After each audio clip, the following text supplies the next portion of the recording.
Good afternoon. Yes, I'm back with some more games to look at. Also, my camera fell off at some point last week while I was setting things up. So, fixing the camera. Yeah, last week I was playing a little Colour GB 34-in-1. I'm actually reading it on the screen. You probably couldn't tell, but yes.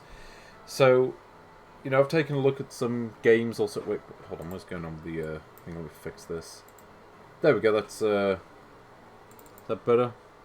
Yeah, it's cutting off the top of Bubble Ghost. Let me try to fix this. Why is it cutting off the top of Bubble Ghost? It shouldn't be doing that. No, that's the wrong thing. Don't grab onto that.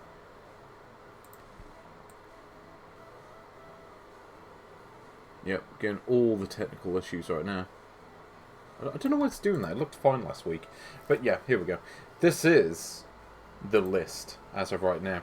And we currently have 192 games. So I really want to go back and do another 8 games for today. So that I can get to a nice round 200. You know, and you look on this list, I mean, if we get to 200, well, the top 92 games are safe in the top half of the list. Realistically, 93, because I know one of the games that's coming. So, yeah, we're going to go for a fair few things. We're going to try to finish the Colour GB 34-in-1. Not counting Pokemon Crystal, I'll do that some other time. But we've got a few other games. So, yeah, like I say, I want to go to... Again, 200 games. Now, there is one game here that I looked at last time, Tarzan, the last game that I looked at on the previous stream. And I thought that it was impossible to get across from one vine to another doing the jumps. Turns out it is possible. I looked up a video afterwards.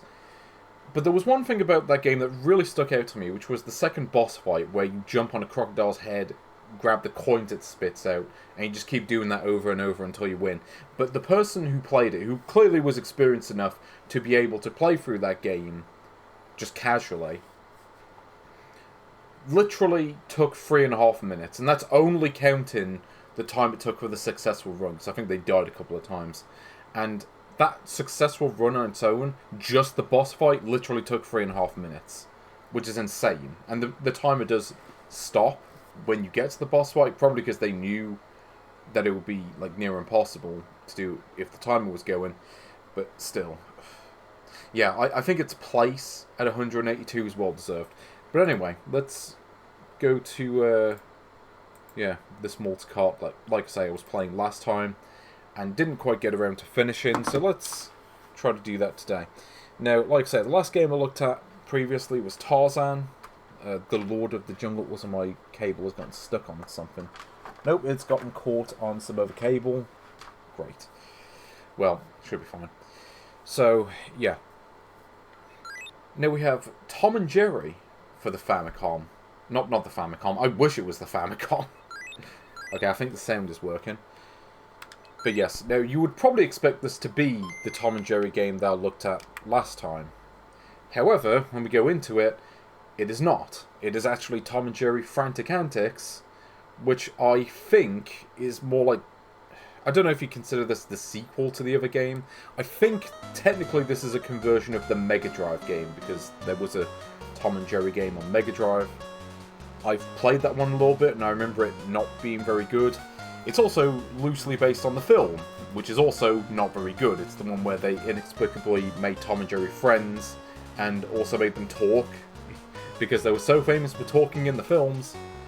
Also, yes, made by Beam Software, who made the other Tom and Jerry.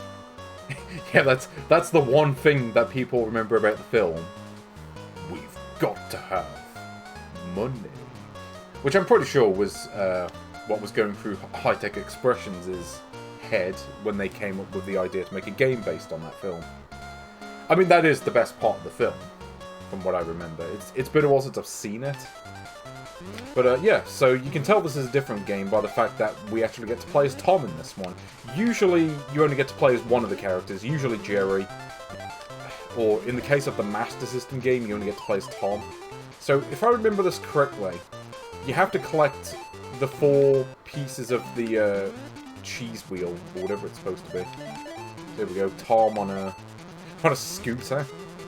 I like this already. So, yeah, as you can see, this looks very much like the other Tom and Jerry game we looked at. It is made by the same studio, so it's hardly a surprise.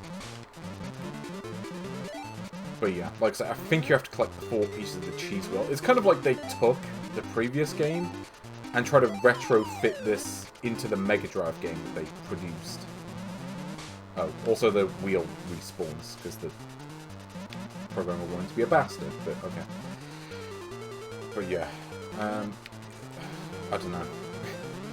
Does anyone remember the film, like, beyond that one scene? Because I remember it being a musical, I think. Which, again, why would you make a Tom and Jerry musical? It feels like one of the IP's least conducive to a musical. Like, have you ever seen the cartoons? And how much they talk in the cartoons. I'm just saying. But yeah, like, for whatever reason, like, there were so many Tom and Jerry games in the early 90s, and I don't know why. I would think maybe it was to do with the film. Because the film was, I think, from 1992? Oh, yeah, I did back up the last 2 streams I did in the last couple of weeks, but some of them just seem to have just disappeared. I think some of them are on YouTube, so if there are some that are gone, then I do apologise. Unfortunately, there's only so much I can do. Something about this area, it makes me think of the Superman game I looked at a couple of weeks ago. Though, you know, I don't just, like, randomly fall out and just quit the fight. So there is that.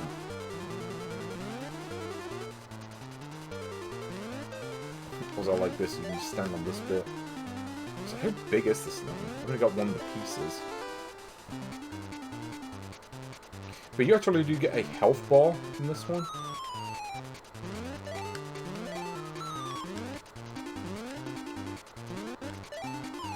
But, yeah, I don't know what happened to some of the strings. Well done, Tom. Let's go inside. Okay, so you don't have to collect all the pieces. You just have to get to the end.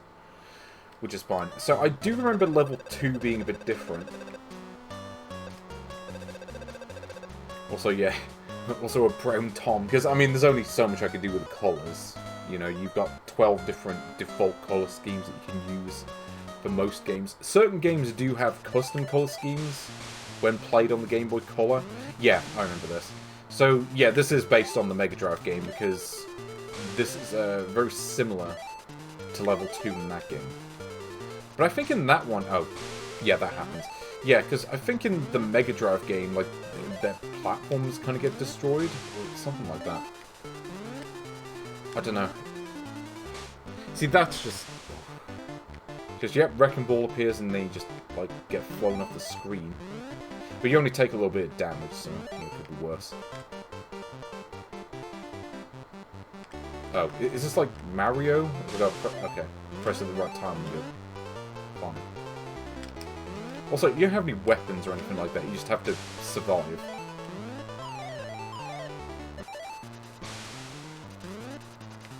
But, yes. Yeah, nice sepia tone. I would say in keeping with the cartoons, but I think they post-date sepia tones by a couple of decades. Also, how are you meant to react to that? It's too fast. It's like, oh, well, I guess you just get hit here if you don't know what's coming. Also, I'm sure you get to play as Jerry later on in this, unless I'm maybe just thinking of the other game that I played.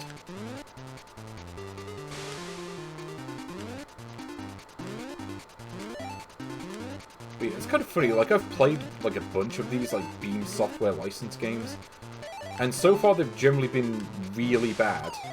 You know, I mean, like the Tasmania game especially. But, yeah, so far, as I say, very much alike with the first Tom and Jerry game, except, you know, if you keep... Yeah, I think there was some, like, really early... Was it, Looney Tunes? I think some of the really early ones were black and white on that. Unless I'm remembering wrong. Maybe I'm thinking something else, but... Like, every single time. It's like, how are you meant to react to that? It's like, I'm not Superman. If I was Superman, I wouldn't be sitting here ranking Game Boy games. I'd be, Okay, here we go. Oh, wait, I can just jump through that? Okay, well, that's convenient.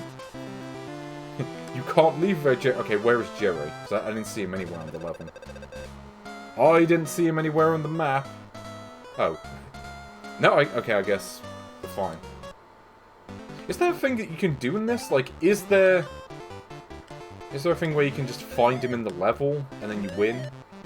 Or is this just a thing where this always leads to, like, this level? So we're level 3. Yeah, I remember this now. So this is where, like, the house is being destroyed. And it's like, well, you gotta find Jerry now.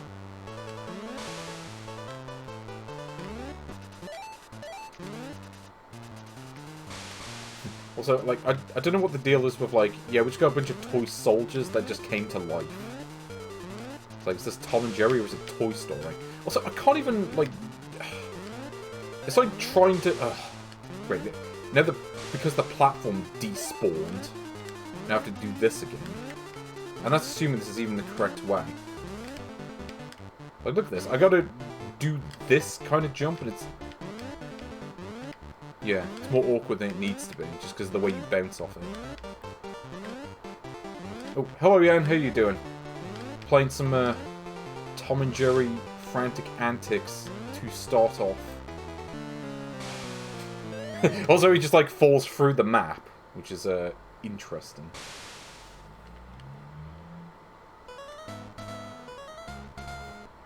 Yeah, like, why are we saving Jerry? Like, I tell you right now, if this was the cartoon... I'm just saying, if this was the cartoon, yeah, like, I'm pretty sure Tom would just leave him in there. But yeah, this is basically, we just decided to take the last level and turn it into a maze. It's like, how do you even avoid half this stuff?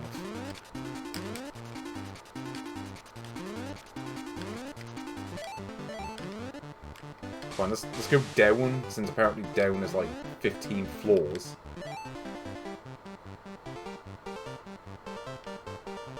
Yeah, you have to instinctively know where half the traps are.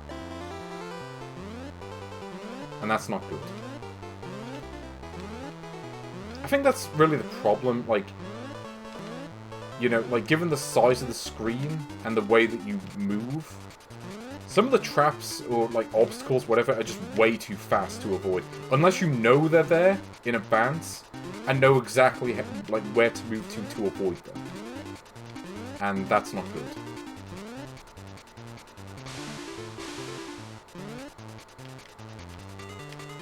So it's like, I've got to keep doing this.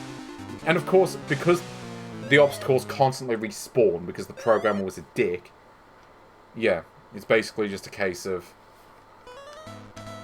Okay, what is the tip? Yeah, press B and down.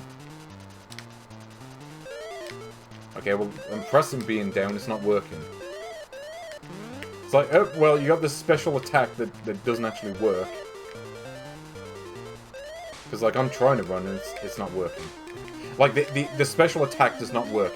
Or it works whenever it feels like it. And, yeah.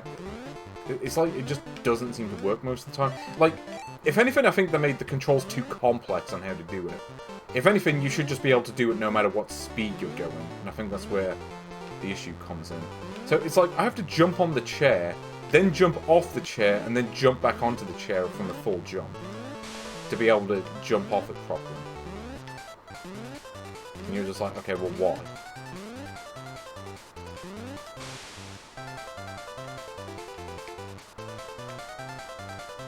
Yeah, so that's how you avoid that. So, like, do I have to go right here? I mean, the level designs do remind me a little bit of the Tom and Jerry game on the NES. Also, yes, I just get hurt by just a ball that's just stationary. Because, Beam software, I guess, I don't know. But yeah, this is kind of like... It's like they saw the NES game and was like, okay, let's do that.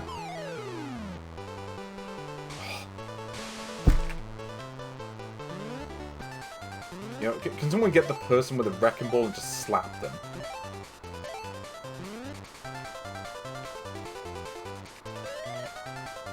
Like, what even, like... Oh yeah, oh no, not the deadly clown that's just juggling in place. That somehow kills you.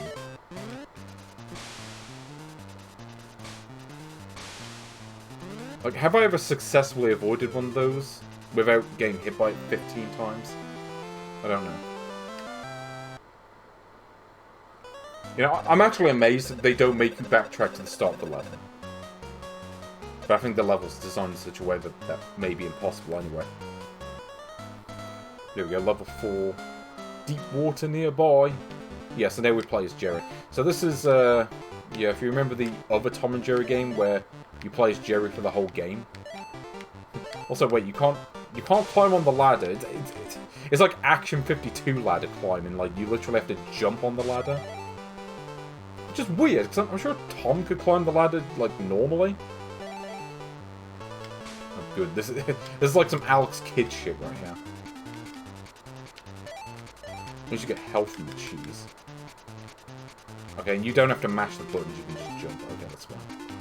But yeah, this looks a little bit like the sewer level from NES Tom and Jerry to me. A little bit. It's not quite the same, but like I say, there were so many Tom and Jerry games in the early 90s. And I was like, is it because of the film? And I'm going to guess probably not. Because, like, the NES game predates the film. It was from 1991. Like, maybe the other games were made as tie-ins? But even then, like, the Master System game originally wasn't tied in with the film. I was like, how are you meant to do this? Okay, like that, apparently. Okay, don't tell me I have to go this way. But yeah, it's like, you have the Master System game that also, again, I don't think was meant to be a tie-in with the film, but they got the license to that at the last minute. That's the one where you play as Tom for the whole game, which is interesting. Also, yeah, this looks very similar to the first level of the Dragon Co. Tom and Jerry game, which is kind of funny to me. Though this did come out, like, years before that. But yeah, like, this part in particular, it's like somewhere between that game and Alex Kidd, like the last level of that game. You do at least seem to have infinite oxygen, if nothing else. It's not like Sonic, where it's like you drown after 30 seconds. Also, glad to see that I've at least got Jerry in the correct colours. Also, yeah, this is one of those games you take damage from water droplets. Even like the NES game, you don't take damage directly from them. You might take... Like, you might get hit by it and then get knocked into an enemy and damaged, but... Yeah. But yeah, the Dragon Co. game did have a level a bit like this. So I don't know where I'm supposed to go. I'm like, do I go up here, maybe? Okay, let's go right, because that seems to be... No. No, it's not right. It is not right at all. In fact, it is left.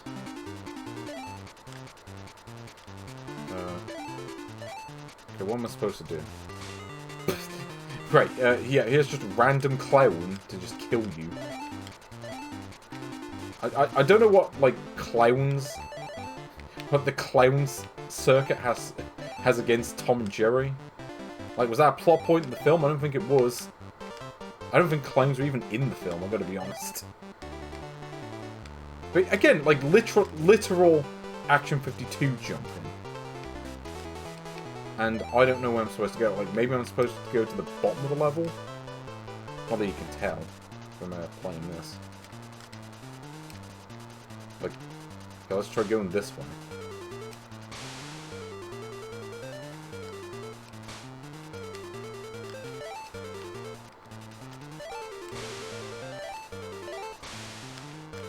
I have no idea where this goes, but okay, I got all my health back.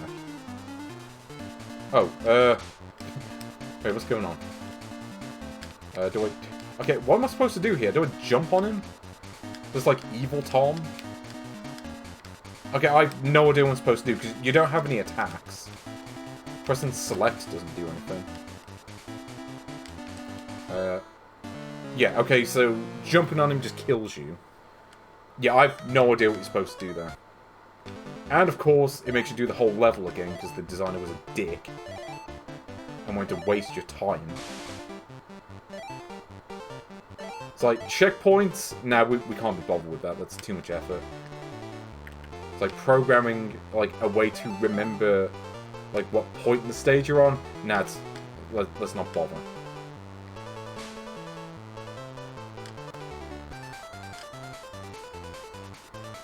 But, yeah.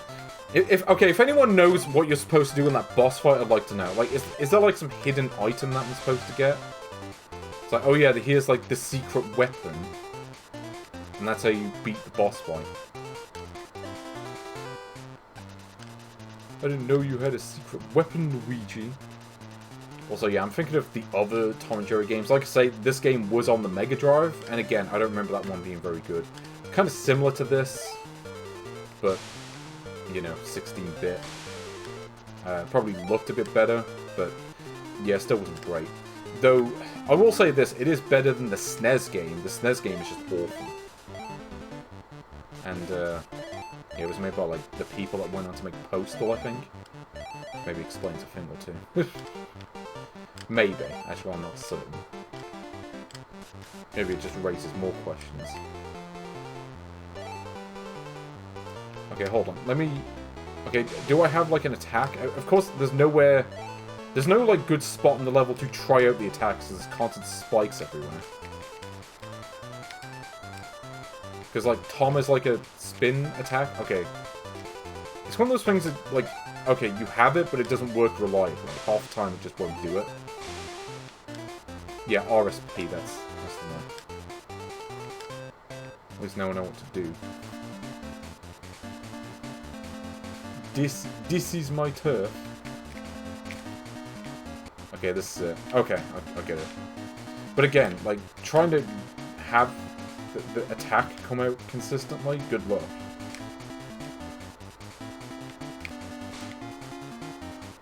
Also, like, you see the amount of damage it does as well. Okay. I think we did it. Yes, we rescued Robin, the other character that they needed for the film.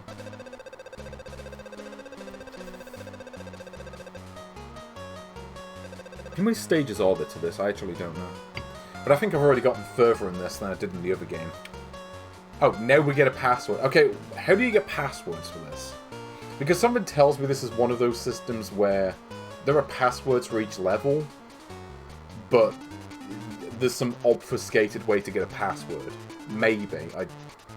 Or maybe it is just at certain points in the game, which is kind of silly. Normally you get a password after every level. So here we go. Ferdinand the dog. Oh, okay. Auto-scroll level. This is different. Was there an auto-scroll level in the original? Also, yeah, having different colours for the sprites in the background makes it easy to spot some of the traps. Okay, this is really reminding me of the Master System game, I have to say. Because that was an auto-scroller as well, where you played as Tom.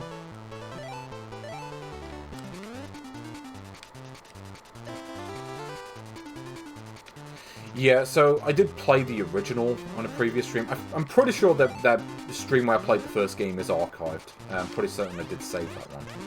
I think it might be on YouTube somewhere. And, yeah, suffice to say, that game was not good. Also, yeah, so I'm going to assume, based on the description, you just have to avoid the dog. Like, I don't think you can attack it. Though, it really doesn't look like a dog, it just looks like... I don't know. It looks like a rejected Robot Wars robot. To me. Is that a skateboard? Or what's going on? Is it like the dog from Toy Story? Like the one that's just like it's missing a leg and it's on a skateboard or whatever it is? Oh, you suck. At least you got constant health pickups, but it's not really going to help me much here. Okay, I might try to see if I can, like, roll into the dog. See if that works.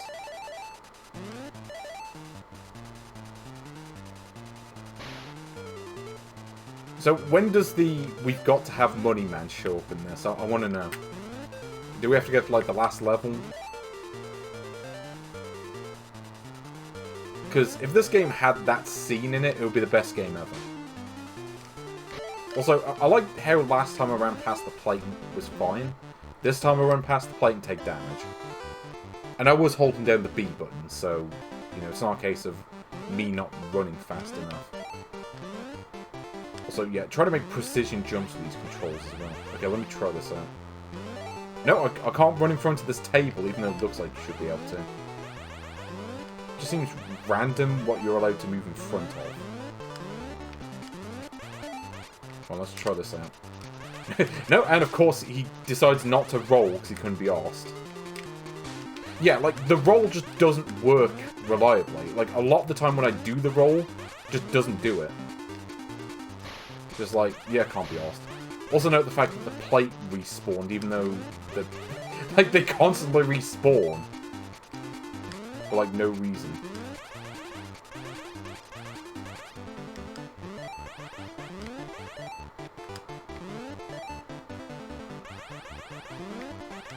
So it really helps when you can't see where the dog is most of the time as well.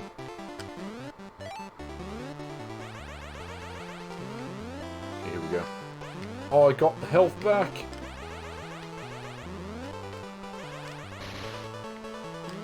Yeah, try to respawn the plates now game.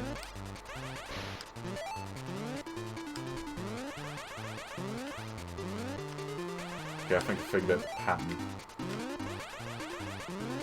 Okay, and I can't jump on that thing.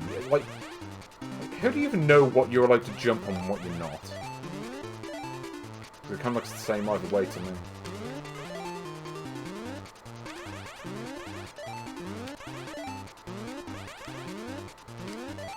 Ugh. Yeah, the jumping, I mean, the controls are mostly competent, but for, like, making precision jumps, like, it's just not going to happen. Like, these controls were not made for that. Like, because they're a little too slippery.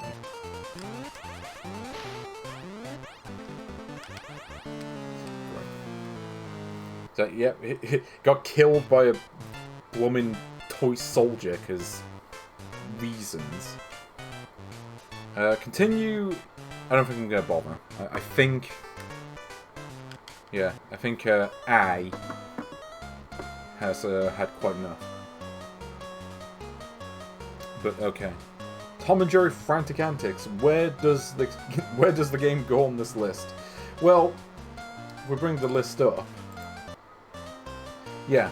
So, hold on, let me. Actually, I'll leave the attract mode on just in case anything interesting happens. I mean, do you think this game is as good as Bubble Ghost? Oh, hold on. What is this attract mode? Let me bring this up. I was expecting it to be just a gameplay demo, but I think this actually... It's like, yeah, we're selling off the house and destroying it. Oh yeah, it is the Cheetahman 2 font. Yeah, unfortunately, considering how the second level goes, I don't think they were successful. But there we go. Anyway, let's try to figure out, where does this game go on the list? Well, yeah, I'm not sure it's quite up to par with Bubble Ghost. I mean, it was severely lacking in ghosts and also bubbles. Soundtrack isn't quite as good. It's not as good. Certainly not as good as Bomb Jack. You know, you had an overwhelming surplus of bombs in that game. More bombs than anyone could ever want, but still never got tired of it. You know? It's not as good as boxing, aka Heavyweight Championship Boxing. It's definitely not as good as Mega Man 5. It's worse than King of the Zoo. Pokemon Diamond and Jade, which I've also looked at in this multi-cart, those are way better than this.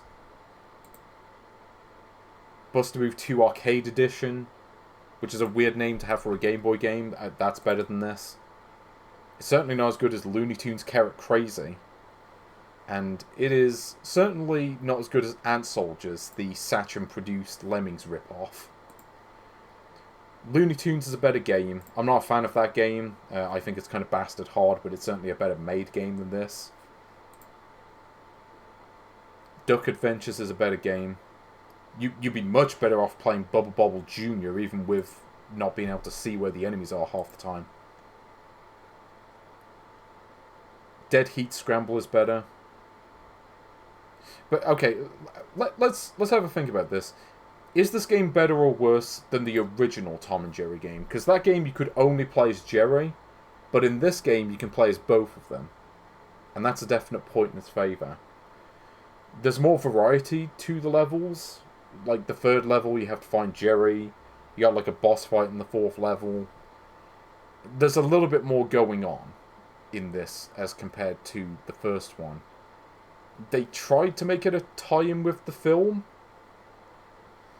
Yeah, well, the original Tom and Jerry game is quite similar to this in terms of just the engine and the core gameplay and whatever. But I would say this is better than the original Tom and Jerry. Like I say, it's got a bit more going on. There's more variety with the levels. You can play as Tom. You have an attack. I don't know, maybe the original had an attack, I just didn't figure it out. But the attack is unreliable. A lot of the time you try to do the attack, it just doesn't work. Maybe that's because I'm playing it on a GameCube controller. Maybe it's better on an original Game Boy, but I doubt it. But, you know, I would say this is a better game than Tom and Jerry, the original one. But, you know, I mean, you compare it to something like the NES game, it's nothing compared to that. But I would say it is better than Digimon 024. It's got better audio. Yeah, I know. There was like this weird sort of depressive quality to the audio at points in Digimon 024. And the colours in that game were a little bit questionable, like in terms of how they looked on the Game Boy Color. Maybe a lot less so than Mackinsoft's other games, but I will put this above that game. It's better than Palamedes, but it's not as good as Mega Man Dr. Wily's Revenge. It's our new number 170. So there we go. It's a little bit better than the original, but yeah, it is still very much like the original. So, let's see what else we've got. So yes, from Nintendo. Not really. So, game number 10. So we got Mickey Mouse. Now, you'll note that Tom and Jerry, you think they would have put a 2 at the end of the title to signify that it is not the other Tom and Jerry game. And weirdly enough, the same thing happens with the Mickey Mouse game on Game Boy. You know, let's go for this colour scheme, because I haven't used this in a while. So, again, you would probably expect this to be Mickey Mouse 1, but no, it is Mickey Mouse 2.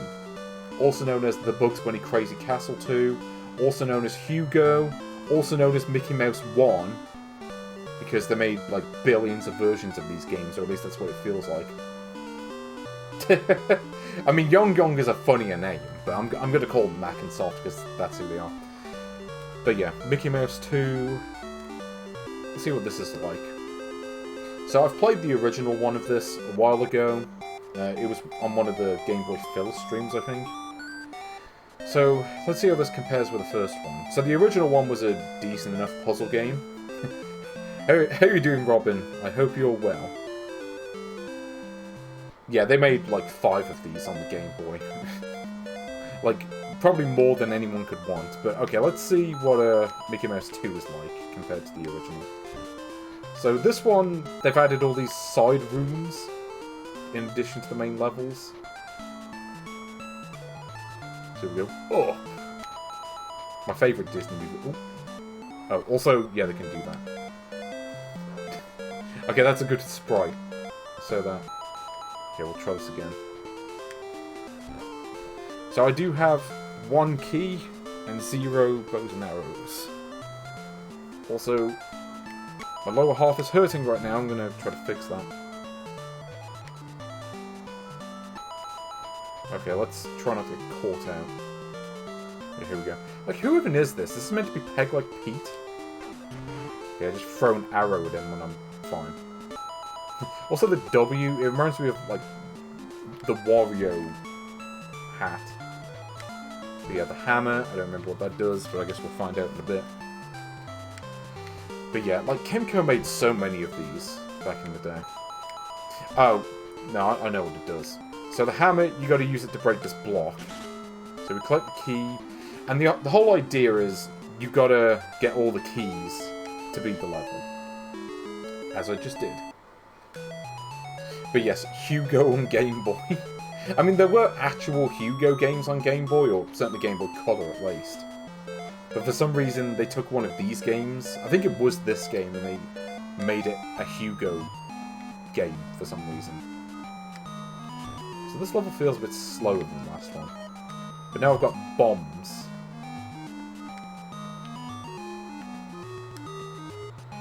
There we go. So try to clear out all the frets.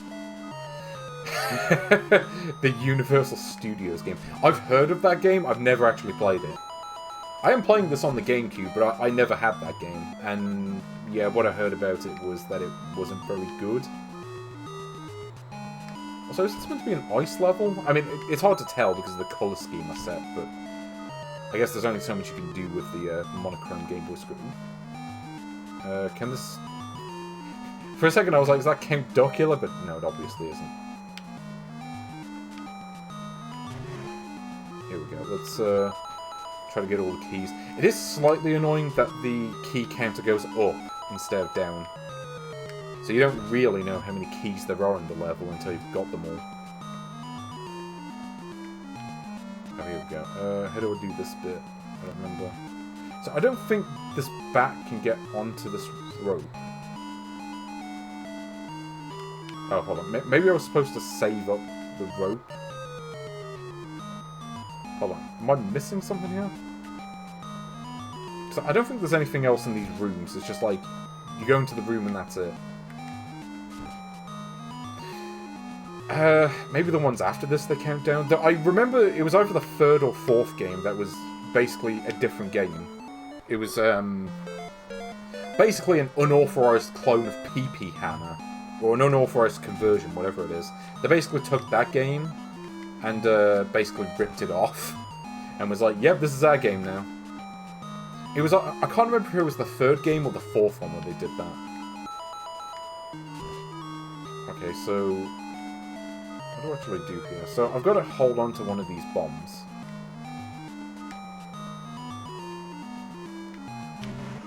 No, so I absolutely have to use one there. There's no avoiding that. Yeah, like Syntax especially, they loved reskinning all of their games.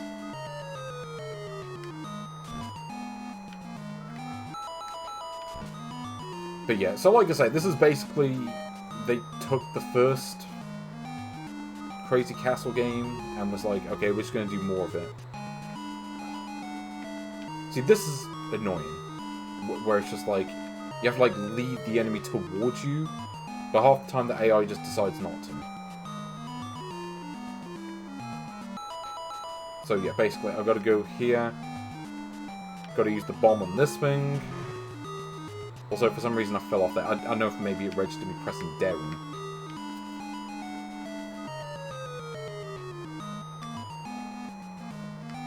So we go, try to avoid a knockoff Count Duckula. I can't remember if that was like an actual character from Mickey Mouse or not, but I'm just going to call him Count Duckula. Just to annoy all the Disney fans, because I'm not a Disney fan particularly. How do we get up? So, up. Okay, what am I missing? Oh, there's like a warp somewhere. So, is there a way to, like, look around the level, or not? I don't think there is. Yeah, it was a Cosgrove Hall. It's funny, actually. I was reading David Jason's like autobiography the other day, who voiced Count Duckula. Let me see. What am I supposed to do here? Okay, what am I missing? There's clearly something I'm missing, but I don't know what. Yeah, because all these rooms don't really have anything in them. I'm trying to figure out, okay, what did I miss?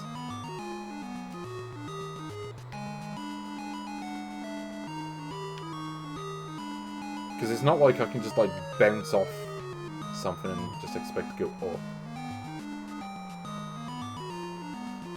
Oh!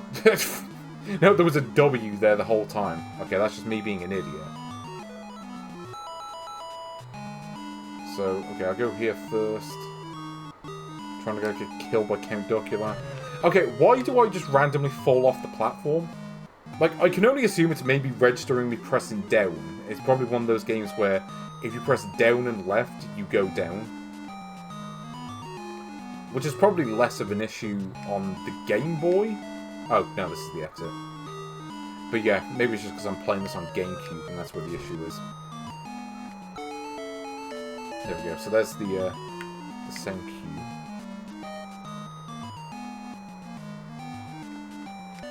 Hooray, we made it! eventually. Although, I think about Load Runner. In that game, you could pause the game and look around the level, which you can't do. So I'm actually just using a regular GameCube controller. Like, that's... I don't know if that's what you're meant to do, but it's what I do.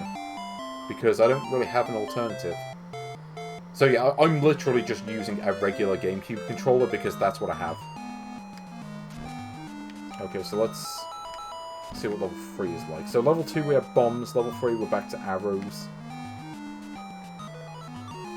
But yeah, the levels seem fairly linear in terms of design.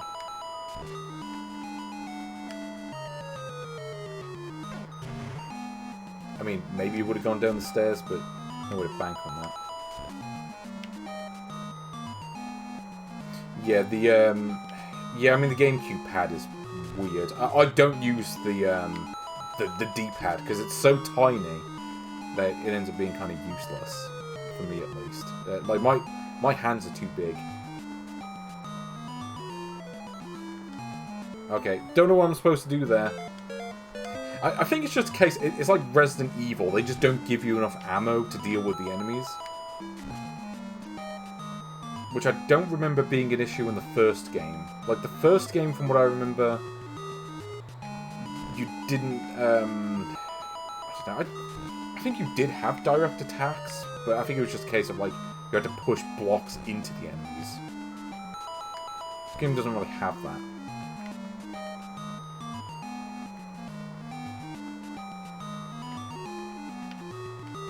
It's like, okay, well, what am I supposed to do then? Because, I mean, the problem is, like, there's no jump button or anything like that. Like, I can't just jump over the enemies. Yeah, this is not Super Mario Brothers. Also, yeah, when you have enemies that, like... Because you know the fact that I literally have, like, 0 arrows to attack with? Which is kind of a problem. Also, yeah, they probably could have done with mixing up the music a bit more. Like, the song here is not great. Okay, let's hope this has a... I'm hoping to get more bows and arrows. Like, say, same problem I have with Resident Evil. Okay, oh. Wait, did that just kill all the enemies, or just the ones on screen? Yeah, so it killed the worm, so... that certainly helps. Okay. But yeah. I'm sure the first game had more music. Okay, here we go. What do we do here? Yeah, I think that is meant to be pegged like Pete, isn't it? I guess the thing about these games is really they were just made to be like easily reskinnable. Like you can just put whoever you want into them. It does remind me a bit of the Godzilla game I looked at last time, except this actually makes a little bit of sense at least. Because like the Godzilla game was just nonsense. It's like, yeah, let's make a Load Runner-esque style kind of puzzle game, and then put Godzilla in it. It's like, why? Okay, so is it always 8 keys? Because I'm sure the first level he had less. Ghost Lion. Actually, it's funny, because I was watching Jeff Gerstmann play that game yesterday. And I've never played that game. Supposedly it's fine. But yeah, Ghost Lion. Yes, the Godzilla game on Game Boy is a real game. Like I say, I was playing it on the stream last time. Okay, so I think we actually get different music now, which is nice. Now I've got to figure out... oh. Well, I've got to figure out how not to die for a start. Yeah, no, the fact that... So, the AI is random. Like, you just gotta hope that the AI doesn't just, like, instantly try to kill you. Okay, so apparently I can't do that. At least I can do that and not die.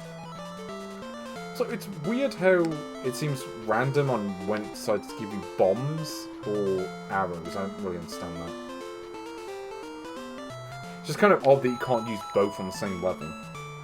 Yeah, so for what it's worth, the game I played was the Japanese version. And I don't know, maybe there's context to Godzilla Kundam Missing, but I'm also like, okay, well, why is this Godzilla there? Like, even in the Japanese one, it didn't really make sense to me.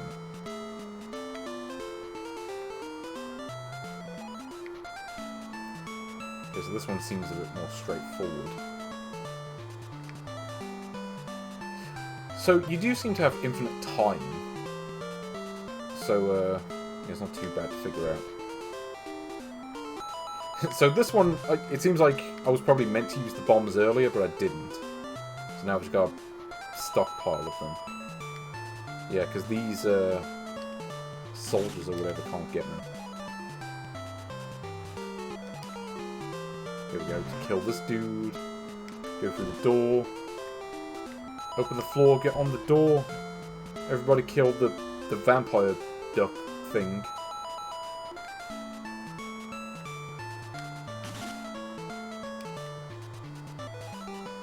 Okay, wait for this thing to try to kill me. There we go. Yeah, so as far as puzzles go, like, it's pretty straightforward. Like, it's fairly self-explanatory on how to play it. Hooray, we made it.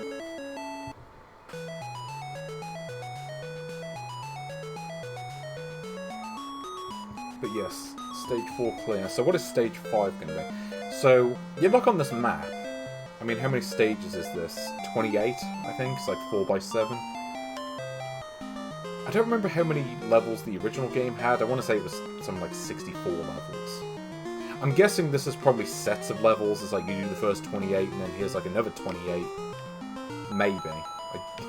This is not a game I've looked into all that much. I mean, let's be honest, it is Crazy Castle. So, yeah, as I say, these games, you kind of know what you're getting from the first few minutes that you play them. And like I say, it's very much a game where it's like, okay, it doesn't really have that much to do with, like, Bugs Bunny or Mickey Mouse or whatever license they're using today. But yeah, you do get issues like this, where the randomness of the AI will sometimes leave you in situations where, yeah, you might be in trouble. Just because you really don't get much ammo a lot of the time to attack the enemies with. It's like, I don't know.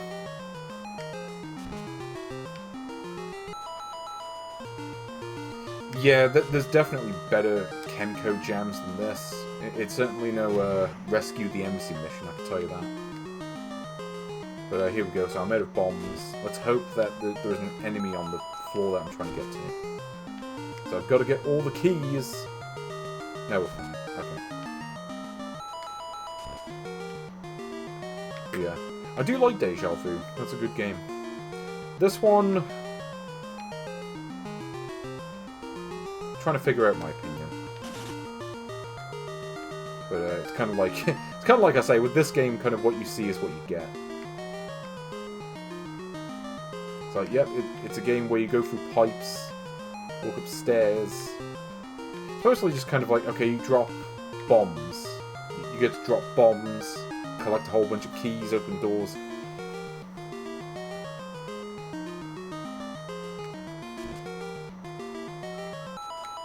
So I get the feeling that maybe what you're supposed to do here is go through here and then go through the warp, I think? Let's try that. Or, no, hold on. Can I do that? I don't think I can. No, because it's not set up for me to be able to. Okay, never mind. But yeah, like, Chemco made a good handful of Game Boy games. Like, I played a couple of Snoopy games that they made, which are, unfortunately, not very good. Yeah, like, you're better off just kind of avoiding those, I'd say. Not necessarily among the worst Game Boy games ever, but, yeah, not really recommended at the same time. So I'm trying to get up the stairs. Okay, here we go. Certainly controls better than the last game, I'll say that.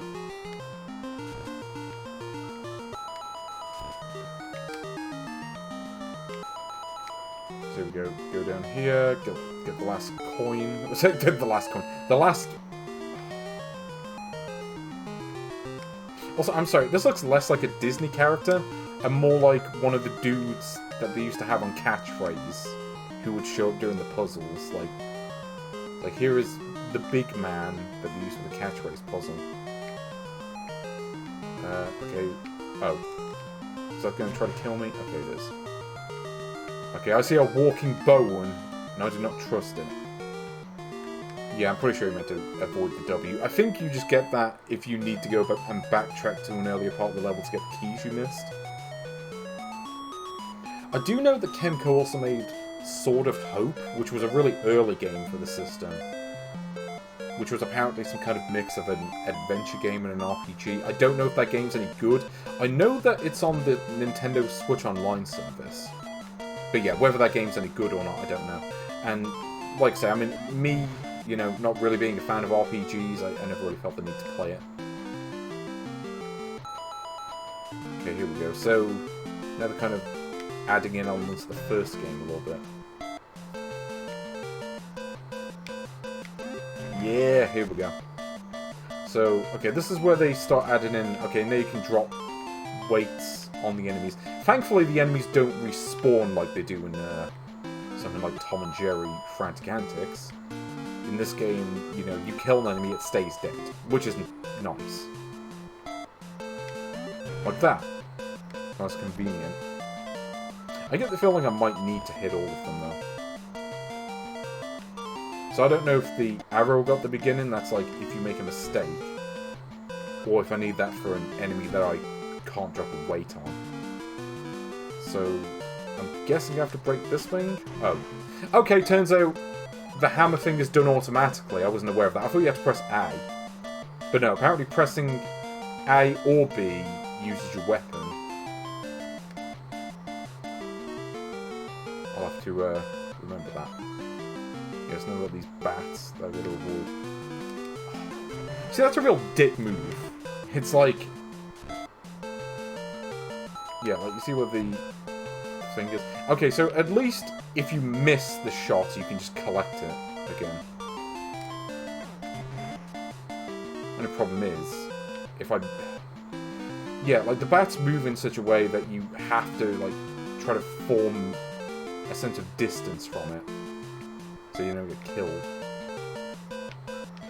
But yeah, if anyone wants me to just start ranking this, then feel free to let me know. So it's just me, so I collected the time stop thing. And it seems like the game just suddenly started going a bit faster, which is kind of weird. Okay, so we've got one up. Okay, let's go here.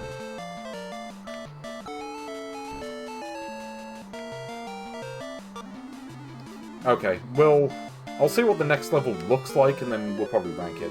Honestly, there's not a whole lot to see with this game. Again, I mean, if you've played any of these crazy castle games, you kind of know what to expect. It is certainly a crazy castle game. Oh, I was like, wait, where am I? Yeah, like this. Boom! Nice and convenient. Also, yeah, this is where you start getting rooms that don't really have anything in them. It's kind of a shame that I can't just pause the game and just look around the map like in Load Runner or, you know, other games like this. But yeah, I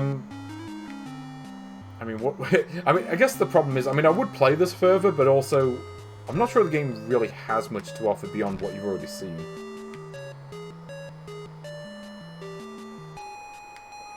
Yeah, I'm just waiting for it to start playing the Hall of Mirrors song. Actually, where am I supposed to go?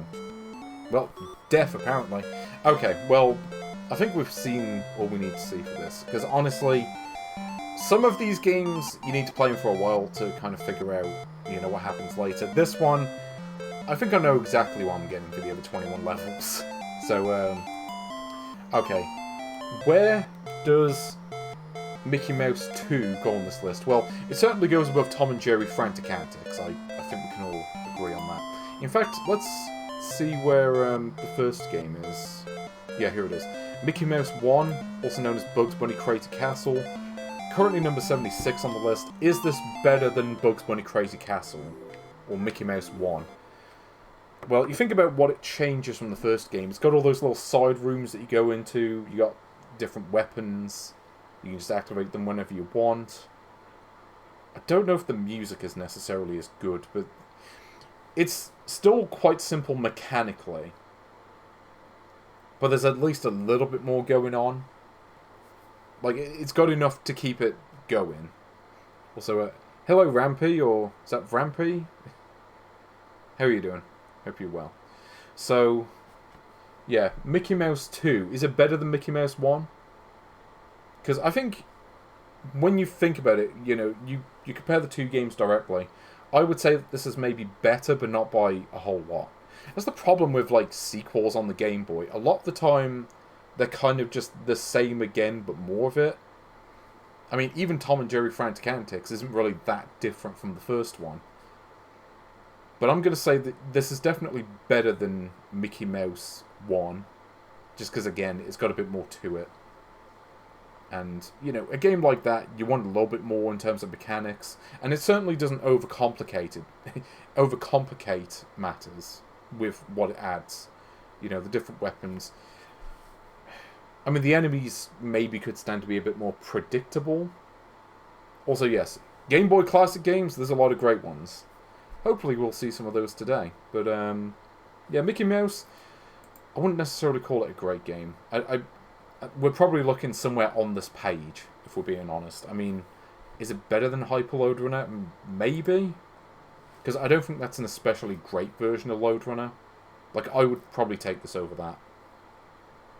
Because I think that Hyper Load Runner, I think, maybe starts a little bit too hard. It's better than Pocket Monster Go Go Go, because that game is just too slow. It's better than Boxall. Is it better than Puzznick? I think I would play this over Puzznick, if I'm being honest. Yeah, I'd take this over Puzznick. It's better than Q-Billion, but it's not better than Asteroids. It's new number 70. So, yeah, something like a whole 100 places better than that Tom and Jerry game I just looked at. It does have the amazing Titanic text. However, once you go into the game, it's too slow. So, no. Okay, so we're done with the first page of games. And we're pretty much already done with this cartridge. So, like I say, Pokemon Crystal, I'll do that some other time. Now, in terms of, yeah, this page of games, not a whole lot of quality. I mean, the Mickey Mouse game is fine. Pokemon Diamond and Jade are fine. Now, hold on, was this the multicart where it claims to have Ms. Pac-Man, but then you start it up and it turns out to be regular Pac-Man? Yeah, here we go, Namcot. The classic. Yeah, this is the one where they lie about having Ms. Pac-Man, and it's not Ms. Pac-Man, because they were lying bastards. Not that there's necessarily much difference in quality on the Game Boy, but still. So, like I say, I've done all these other games. Now, Felix the Cat I have covered on a previous multicart. I think it may have been on episode 9. So this game is, I think, number 37 on the list. It's pretty high up on the list, because it is a good game. But Indiana Jones has not been covered yet. So let's take a look at Indiana Jones. Let's see what we're going to do. What's a good colour scheme? You know what, let's, in keeping with the era, let's go for the sepia colour scheme for this one again. Indiana Jones and the Last Crusade. From Ubisoft, so you know it's going to be quality. Hold on, I'm going to turn this up a bit on my end so I can hear the soundtrack. Yep, we got a nice version of the Indiana Jones theme. So, yeah, it's a good sign. What's not a good sign is the fact that it's by NMS, the same people who made the Aladdin game that I looked at. Also, have you ever seen a more haggard-looking image on the Game Boy? Like, I feel like whoever digitized this should have been made to apologize to Harrison Ford personally, because that is not a good rendition of him. Also, I love the fact that it's exploring the caves. Okay, firstly, okay, we're exploring the caves. It's Last Crusade. So, surely we should be playing as, like, young Boy Scout Indy from, like, 1917 or whatever. And yet that's clearly adult Indy. So that doesn't really make sense. Yeah, it does look like the Game Boy camera a little bit. But okay, let's see what we've got here. So, yeah, I've probably shown this game off on other systems in the past. And, yeah, those of you who've played this game before, I'm sorry that you had to play this. Yeah, I'm not even going to beat around the bush for this one. This one... Yeah.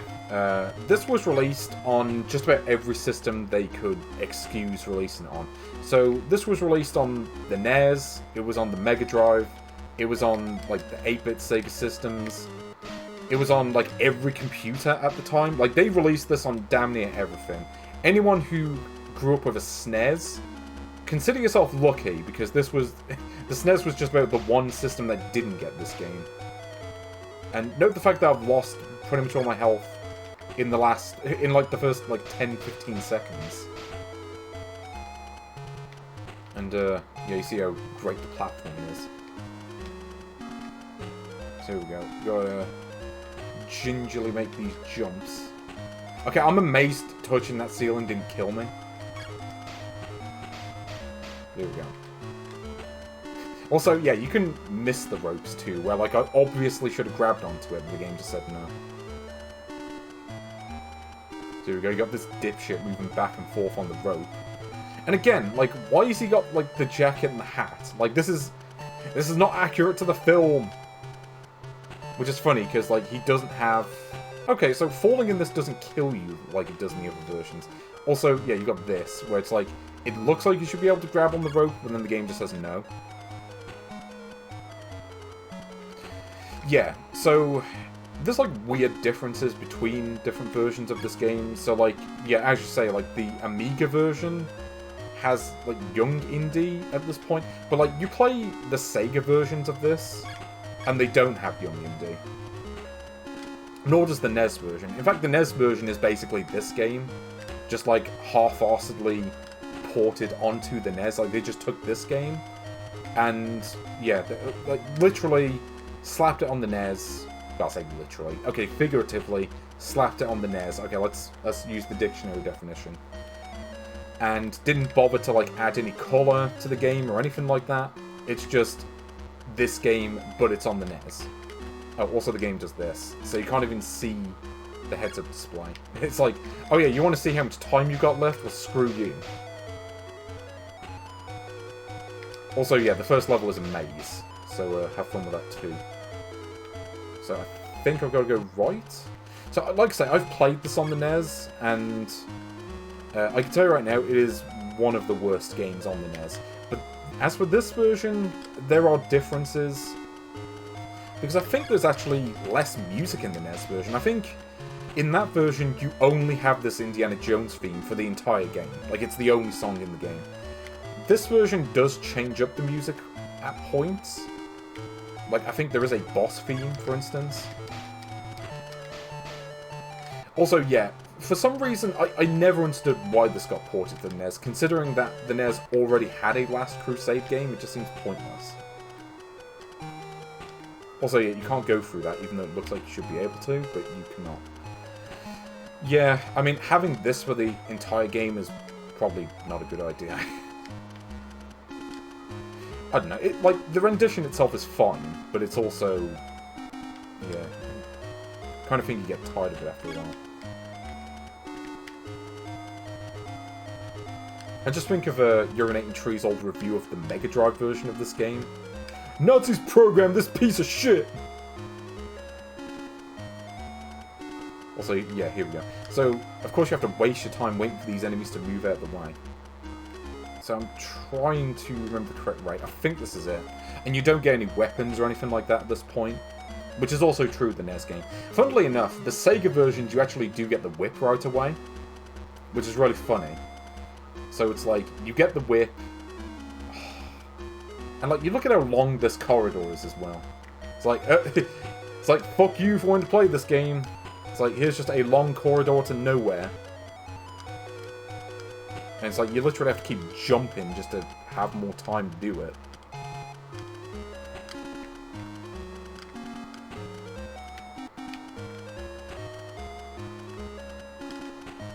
Also, like, why is there a time limit? Like what's the context of the time limit in this game? It's like, oh no, we're gonna run out of time because the game designer decided to be a dickhead and program a time limit. Like, the time limit has no context in the game. Which is always like... Yeah. Also, yeah, the fact that the game actually makes you redo the entire level if you run out of time. Yeah, like I said. So, okay, what needs to be noted at this point is the fact that this game was originally made by Antics. So if you want to know why this game is so badly designed, that's your reason. Basically, whenever you see a bad game design choice in this, yeah, the reason why is Antics. Because Antics could not design games if their lives depended on it. Like, anyone who's ever played Human Killing Machine will know that. But, yeah, Antics also made, like, all the computer... I think they did all the computer versions. I know they did the Sega versions. And, dare I say it, those versions are actually worse than this. If you can believe that. Like, like, I would take this over the fucking Mega Drive game. Because, yeah, if you want to know how bad the Mega Drive game is, like, that one is so bad that you can literally die by... You can literally die... I can't believe I'm saying this. But you can literally die by falling 2 inches into a puddle. Like, that's how bad that game is. I think in this game, if you fall in the water, you just bounce off it and take damage. Wait, did they make Robot Wars on Game Boy Color? Like, did Antics make that? Because I know they made some Game Boy Color games. The ones I've played from them were absolute shite, like A Bug's Life, for instance, is absolute rubbish. I mean, like, the console Bug's Life game wasn't great, but it's a million times better than the Game Boy Color game, I can tell you that. But yeah, like I said, I think the only reason this isn't quite as bad as other versions is the fact that Antics did not make this one. Again, this was done by NMS Software, who also sucked, but to a lesser extent, maybe a little bit. I can't think of a single good NMS game, though, saying that. And, like, you see just how bad the combat is. Where, like, 9 times out of 10, whenever I punch an enemy, I just instantly take damage. Yeah, I've never played Toy Story 2 on Game Boy Color. I mean, the console game is amazing, from what I remember. Like, I remember that being, like, one of the best platformers on, like, the PlayStation. I haven't played the Game Boy Color version, but the PlayStation game was top tier. And I think it was on Dreamcast as well. Okay, let's try to beat this level. Because I do at least want to see what happens when you get to level 2. At least this one is generous to have, like full health refills in areas. But, like, you see just how unbelievably shit the hit detection is. Like, sometimes you'll clearly hit the enemy and the game just doesn't count it. And then you got issues like this, where, like, if your jump is just slightly off, you don't make it. So here we go, you got this dipshit on the rope. It's like, what the fuck's he doing? And why can't I just, like, shoot him? Like, I can't just, like, take the guns off one of the other dudes and just shoot him in the face. It sounds to save a lot of time. Okay, we'll collect this, because I think there's time down here, isn't there?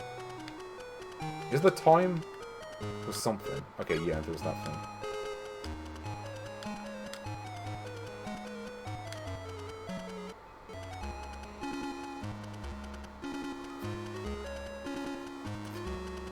Wait, there was a PC version? Okay, I haven't played that one. Like I say, I played it on PlayStation.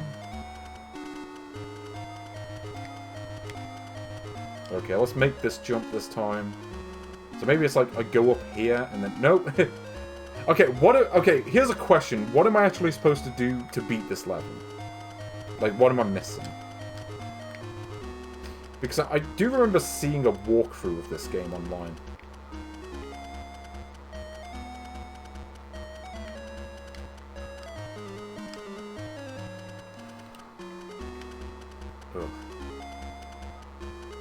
Also, yeah, like, you see just how slow this game is, too.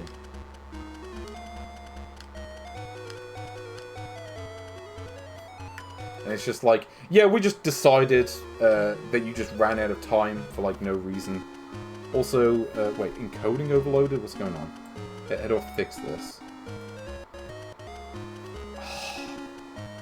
Great, now OBS is just being a dick. It's like, we gotta choke trying to load the menu. Fine, I'll lower the bit rate. Okay, here we go. Okay, how do I fix encoding issues? Because I lowered the bit rate. I would have thought that would have fixed it. Also, yeah, like, you know, it's been a while since I played a game this hateful towards the player. Like, this is a game that basically exists. It's like, you know what, you like Indiana Jones? Fuck you for liking Indiana Jones. And wanting to play a decent game based on, arguably, the best Indiana Jones film. But I think that was THX's entire MO, was just like they just had a nihilist on the team who was just designing all the games. Also, like, the enemies randomly take 3 hits, and sometimes they randomly take 2.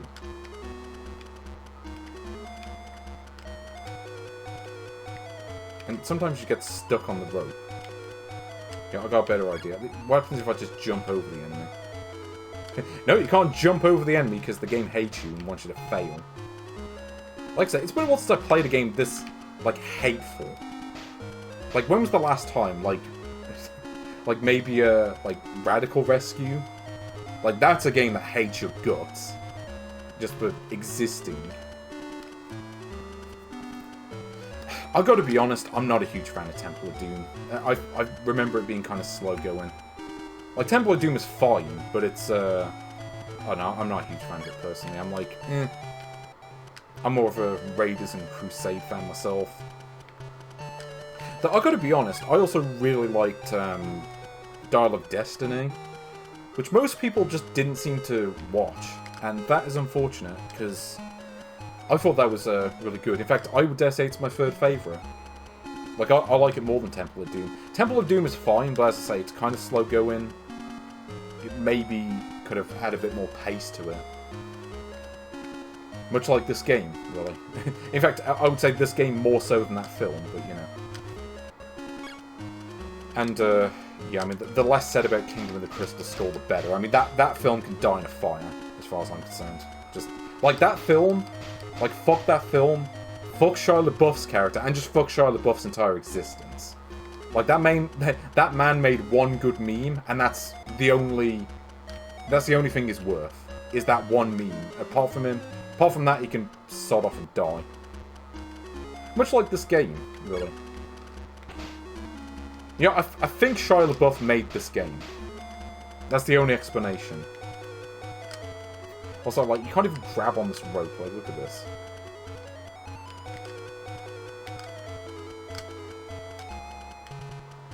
Yeah, so you gotta keep jumping constantly. Oh, and this has, like, some of the worst combat I've played in ages. I've played a lot of Game Boy games with, like, really bad combat. Like, at least recently. And, yeah, I've got to be honest, this is one of the worst. Just, ugh. Yeah, this game is the Shia LaBeouf of Game Boy.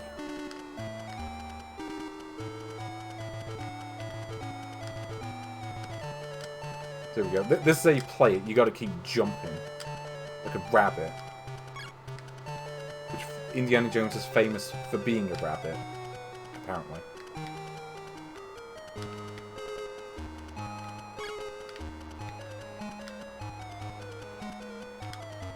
Oh, okay, I see. Yeah, so you have to get the bloody cross. Of course, they don't tell you that at any point. It just says, oh yeah, you're just exploring the caves. We're not going to tell you what you're supposed to do, or what the whole point of the game is. Because how am I supposed to know that I'm supposed to collect the Cross Coronado there? I know he does that in the film, but, like, the game clearly isn't sticking all that closely with the film, considering that he's already got the jacket and hat. Plus, also, like, how am I meant to know that the Cross of Coronado, you know, it isn't a case of, like, you get to the boss fight and then beat the boss and collect the Cross of Coronado from there? Like, how would I know that you're not doing it that way? It's just like, no, you're just exploring the caves. That's all the context we're going to give you. Oh, and of course they make the hallway like 10 times shorter. It's like, yeah, we're just going to massively extend this just to say fuck you.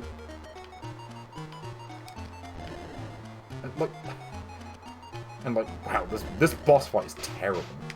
Like, look at this. Like, what does this character have anything to do with with Indiana Jones and Last Crusade? And look at this. This is like the worst hit detection I've ever seen in my life.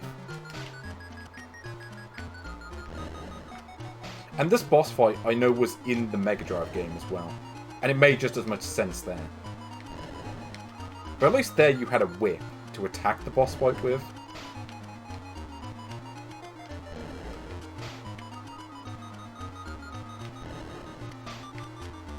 Like, look at this. Like, half time I punch the boss and then immediately take damage for no reason.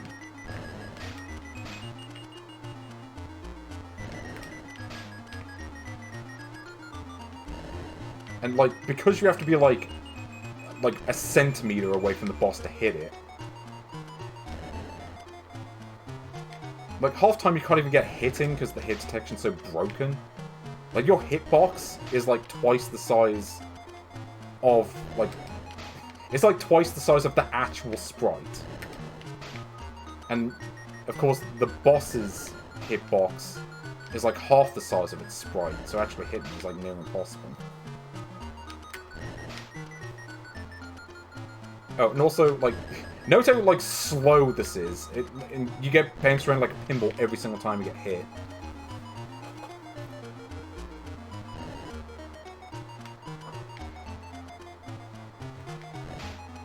Yeah, like...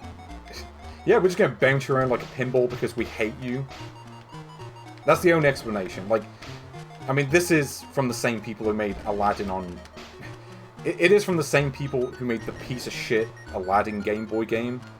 And, yep, the combat is somehow even worse than it is in that game. And the combat in that game is terrible. And yet this makes the combat in that game look competent.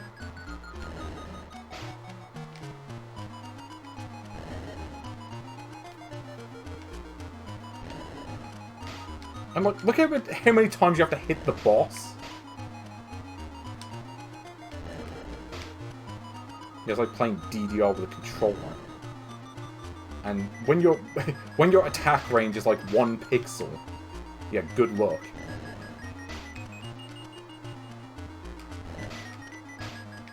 And like, why even have the timer? Like, whose idea was it? Like, yeah, we gotta have a timer in this game, just to have an extra layer of fuck you to this game. Yeah. It's so unfair! Fuck! Sorry, I'm thinking of that Indiana Jones review the AVGN did, like the really bad one that I looked at on stream once.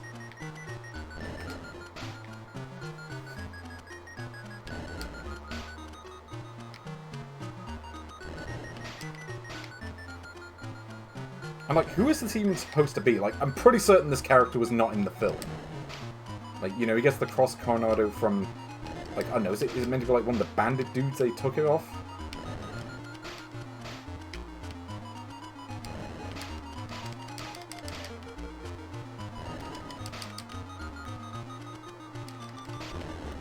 Yep, there you go. Like I say, extra layer of fuck you. You know what? I don't know if this game is worth it. I'm thinking, you know, I think I would rather die than even bother to see what level 2 is like.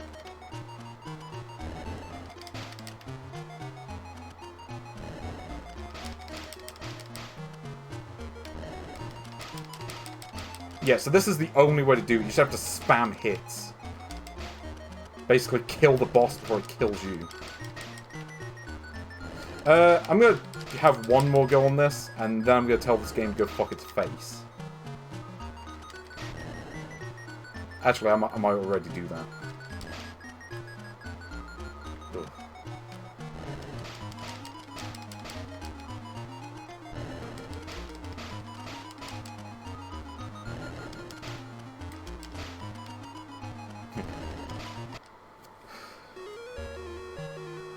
Yep. I beat the first level, and now I want to die. Also, yeah, I'm amazed they even bothered to program a password system. Here we go, escaping on the train. Okay, so, having played the Sega versions of this, one thing that always stuck out to me about this level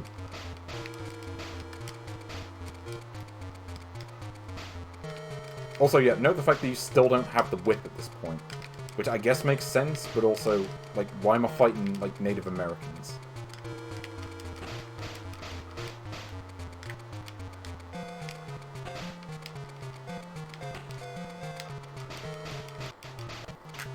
But, like, at least this game has different music for the different levels. Okay, so we finally got the whip. Except I don't know how to use it. How do I use the whip? Okay, that's not how you use it. Oh, there it is.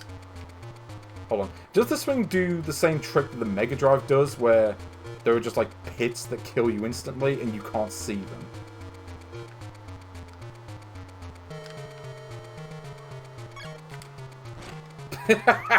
Yep, real quality this game.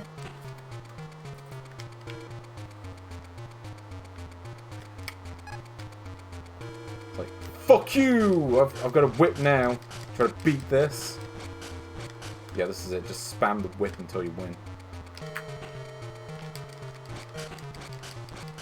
So this fixes the combat issue slightly, because at least now you actually have, like, a hitbox. But also note, like, sometimes it still doesn't register hits, because the game is so broken. Also, I like the fact that my, like, attack power went up. Fine, I'm just gonna do this. Say, fuck you, game! Okay, here we go. So now I've got 2 attack power on my whip. So I remember in the Mega Drive game, the whip power constantly goes down every single time you use it. And it ends up being, like, pretty much useless because of that.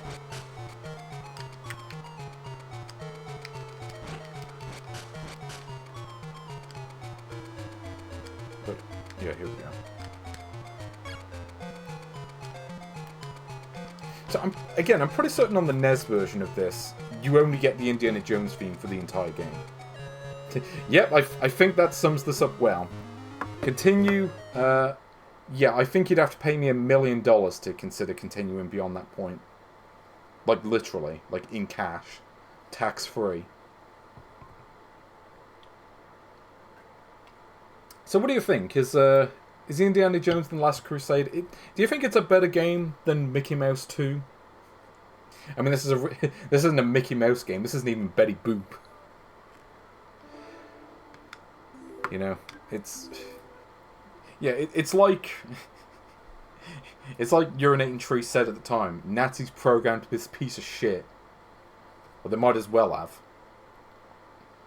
Yeah, yeah, I think Mickey Mouse may just be a little bit better. To be fair, you know. Mickey Mouse was a bit more straightforward in terms of how it worked. You know, you could actually hit enemies reliably. There was a bit more music. So yeah, it's no Mickey Mouse 2. It's also no Mickey Mouse 1. You know, it's definitely no Worm Visitor. You know, Worm Visitor had a certain swag that Indiana Jones lacks. Even with the jacket and the hat, you just can't compare to the Worm Visitor. You know, he's certainly no Heian-Kyo Alien. I don't even like Heian-Kyo Alien, but that game is infinity times a billion times better than this. You know, Looney Tunes... I mean, that game felt like it could be kinda hateful at points, but at least it was well made. And at least it kinda made more sense. Yeah, I mean, you look at some of the games that Ubisoft have put out over the years, like Hooters Road Trip, and those Rayman Entertainment games, and just whatever else. And every Assassin's Creed game ever, which all, to me, may as well be the exact same. In fact, like every Ubisoft game of the last 15 years may as well be the exact same game to me. But they're probably still better than this. But yeah, I mean, this is certainly no Volleyfire. Like, Volleyfire is... Yeah. I mean, I would play through Vex Block 50 times in a row before I had to play this game again. You know, Wizards and Warriors Chapter 10 Fortress of Fear is a way better game than this. Castlevania The Adventure. I mean, that game is a pain in the arse because of how slow you are, but, like, you can power through that game if you really wanted to persevere with it. You do get infinite continues. And the levels are more straightforward in terms of design. Like, you're not having to, like, navigate painful mazes to get through it. So yeah, that game is way better than this. Tom and Jerry Frantic Antics. You know, you moved faster in that game. Your attack wasn't reliable, but it was more effective when it did work. And I think the music in that game was better as well. So yeah, it's definitely worse than that. It's definitely way worse than Digimon 024. I mean, the controls in that game weren't great. There was kind of a slipperiness to them that didn't really make much sense. But, like... Okay, give me, like, Digimon 024. Like, I would play that game 100 times on this stream before I touch this game again. Yeah, I think... Yeah, we're running out of room on this list. But yeah, I mean, Escape from Camp Deadly is a better game. Like, that game is a lot less hateful than this. It's incompetent, but I wouldn't really say it's hateful, necessarily. It's worse than Superman. Superman is funny. This game makes me want to die. So it's worse than Superman. You know, it doesn't have anything on the level of, you know, Superman just falling out of the sky 1 second in and quitting the fight. No, Digimon 024 is infinitely better than this.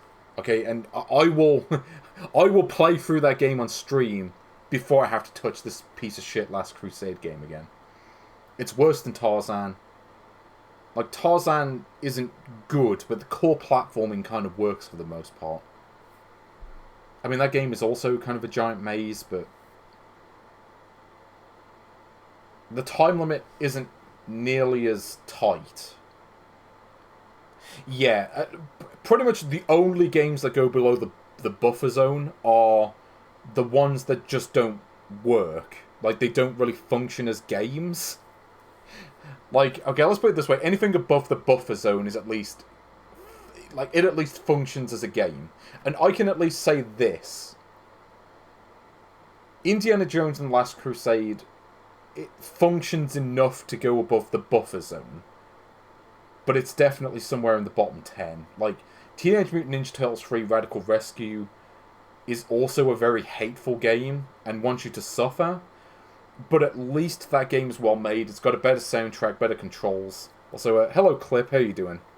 Glad to see Jelly making an appearance. But yeah, no, this is absolutely worse than Radical Rescue. Because at least that game is well made. This game doesn't even have that going for it.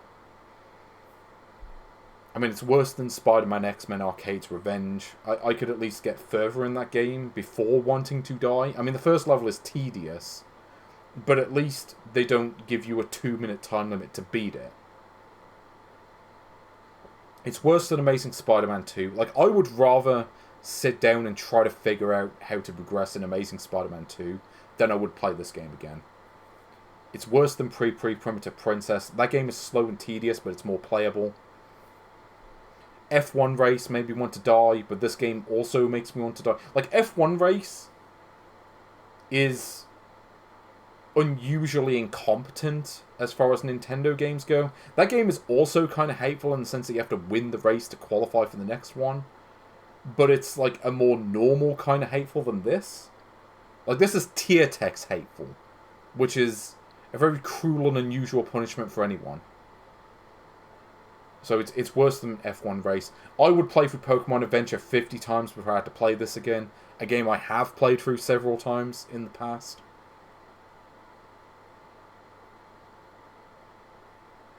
Is it worse than Jurassic Boy 2? Like, Jurassic Boy 2, you just can't see where you're going in that game. Like, that game is fundamentally broken.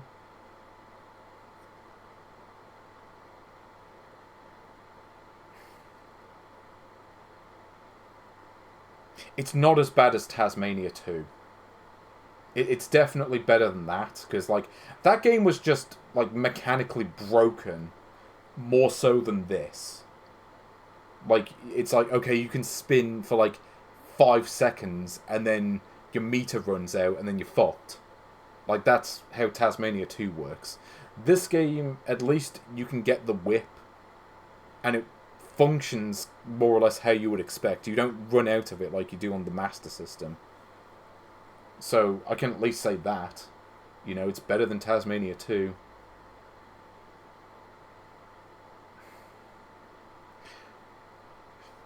It's better than Jurassic Boy 2. but only because that game, you just can't see where you're supposed to go at any point, which means that you're constantly getting hit by enemies that you just can't see. This game, you're constantly getting hit by enemies because the hitboxes are broken, but at least your health bar is big enough to compensate to some extent. So I'm going to say it's our new 191. Indiana Jones and Last Crusade. Thank buggery I don't need to play that anymore. So, you know what? I need to detox. And what better way to detox than to play a game that's at least a little bit better? So, thankfully, I can say ta-ta, or ta-ra, or whatever, to this 34 in 1, and to play something a little bit better, if it will work.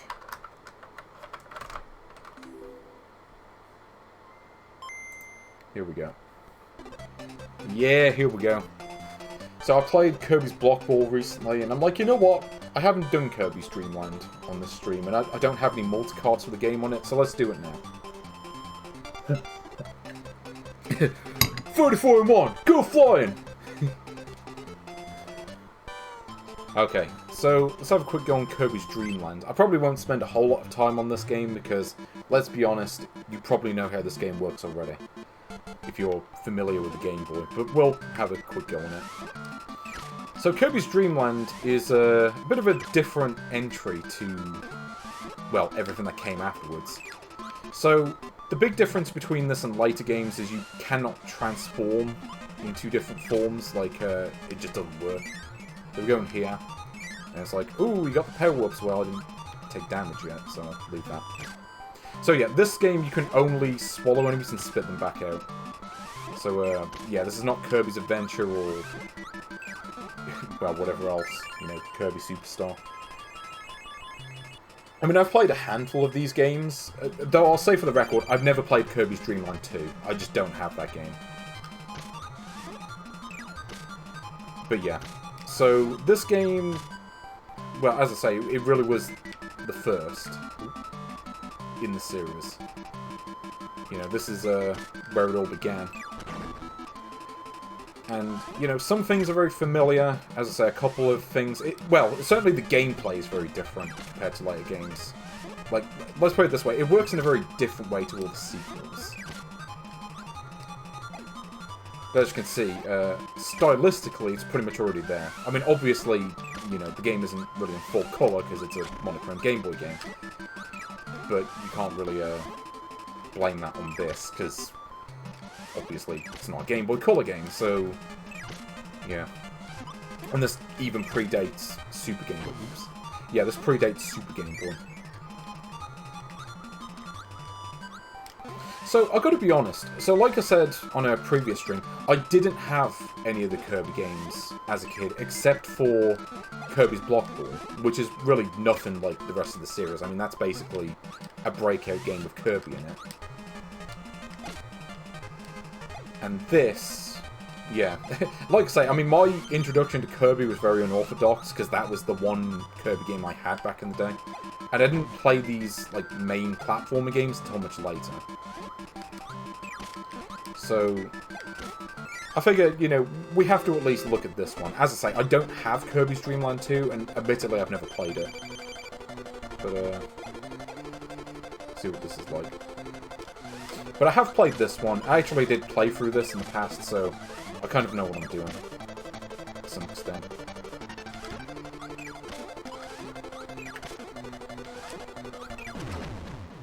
Yes, Pinball Land. That is one I do want to have a look at some point. I mean, I have looked at Pinball Revenge of the Gator, and Kirby's Pinball Land is kind of the follow-up to it, to that game. Also, yes, Castle Lolo. You remember that game, Adventures of Lolo for the NES, which is a classic game, actually. I've played through the first one on the NES, and it is quite good. Oops. Okay, I forgot that's what that does.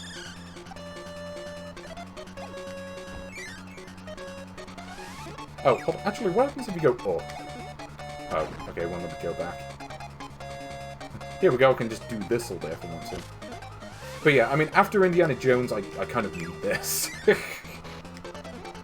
Also, yeah, the soundtrack, you cannot front on it.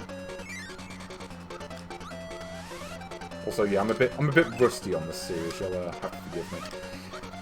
You know what's really funny though? Like, I like this game in a similar way to something like Tony Hawk's Pro Skater 1. I like it because it works in a different way to all the sequels. Like, this game really is not... It's not really that much like the later games. It looks like it, but it doesn't play that much like it. And like I say, it really does make me think of Tony Hawk's Pro Skater 1. Just because that kind of has a similar appeal to it for me. Like, as someone who played that game back in the day, and then didn't play, like, Pro Skater 2 until much later. Like, I played Pro Skater 2, and I just never liked it nearly as much. And I guess, for me, that's kind of how I feel with, like, Kirby's Adventure. Because I've played Kirby's Adventure, I never liked it. I always thought that game just had... I don't know, I never liked the controls in that game. Like, it had this weird sort of thing where it really prioritizes the animations over your actual button presses, far more so than any of the other games, I find.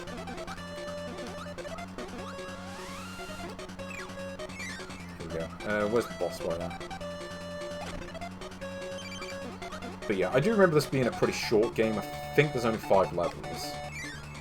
Oh, okay, let's not do that. It's quick on the draw there.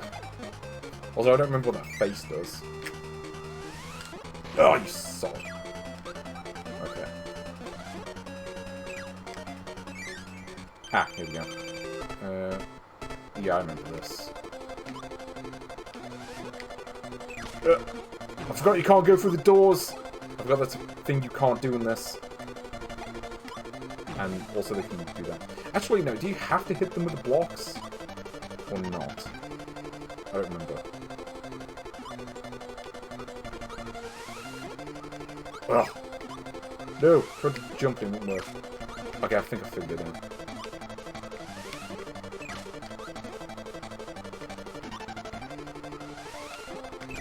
Okay, that's 1 down.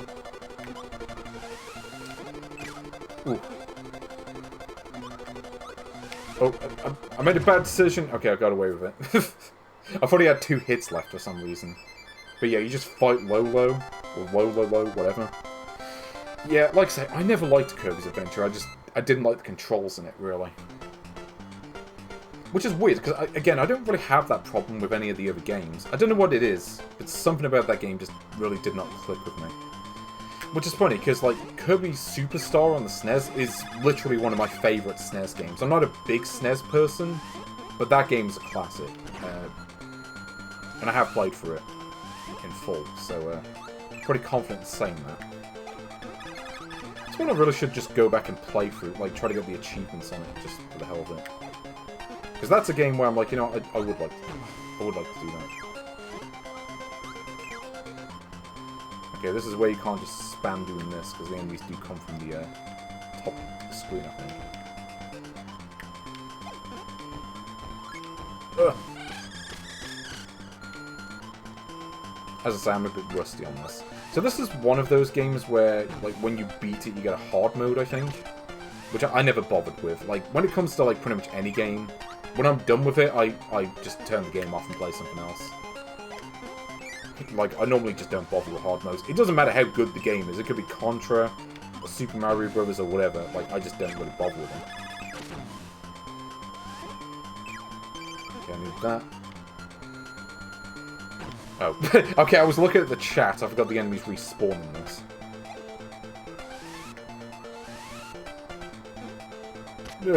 Okay. But like I say, I mean, this kind of works in the same way that, like, Tony Hawk's Pro Skater works. It's missing mechanics that are central to the series, but the game was never designed with the expectation that you would have those abilities.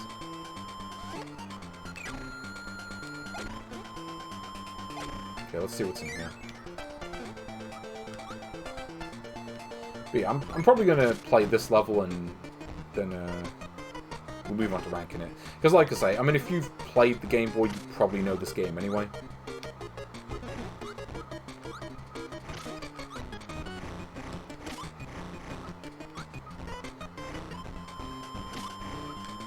And I'm probably going to die on this level anyway, so...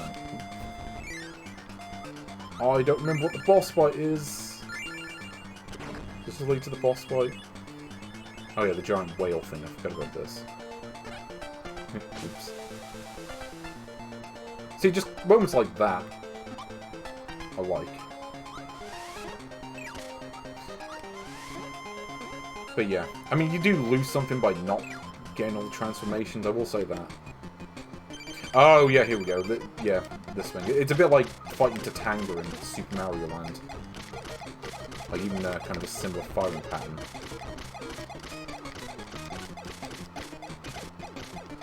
Oh! There we go. But okay, like I say, this is a short game.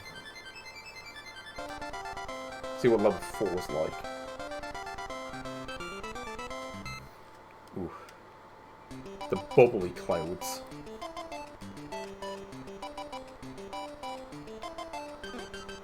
Ugh.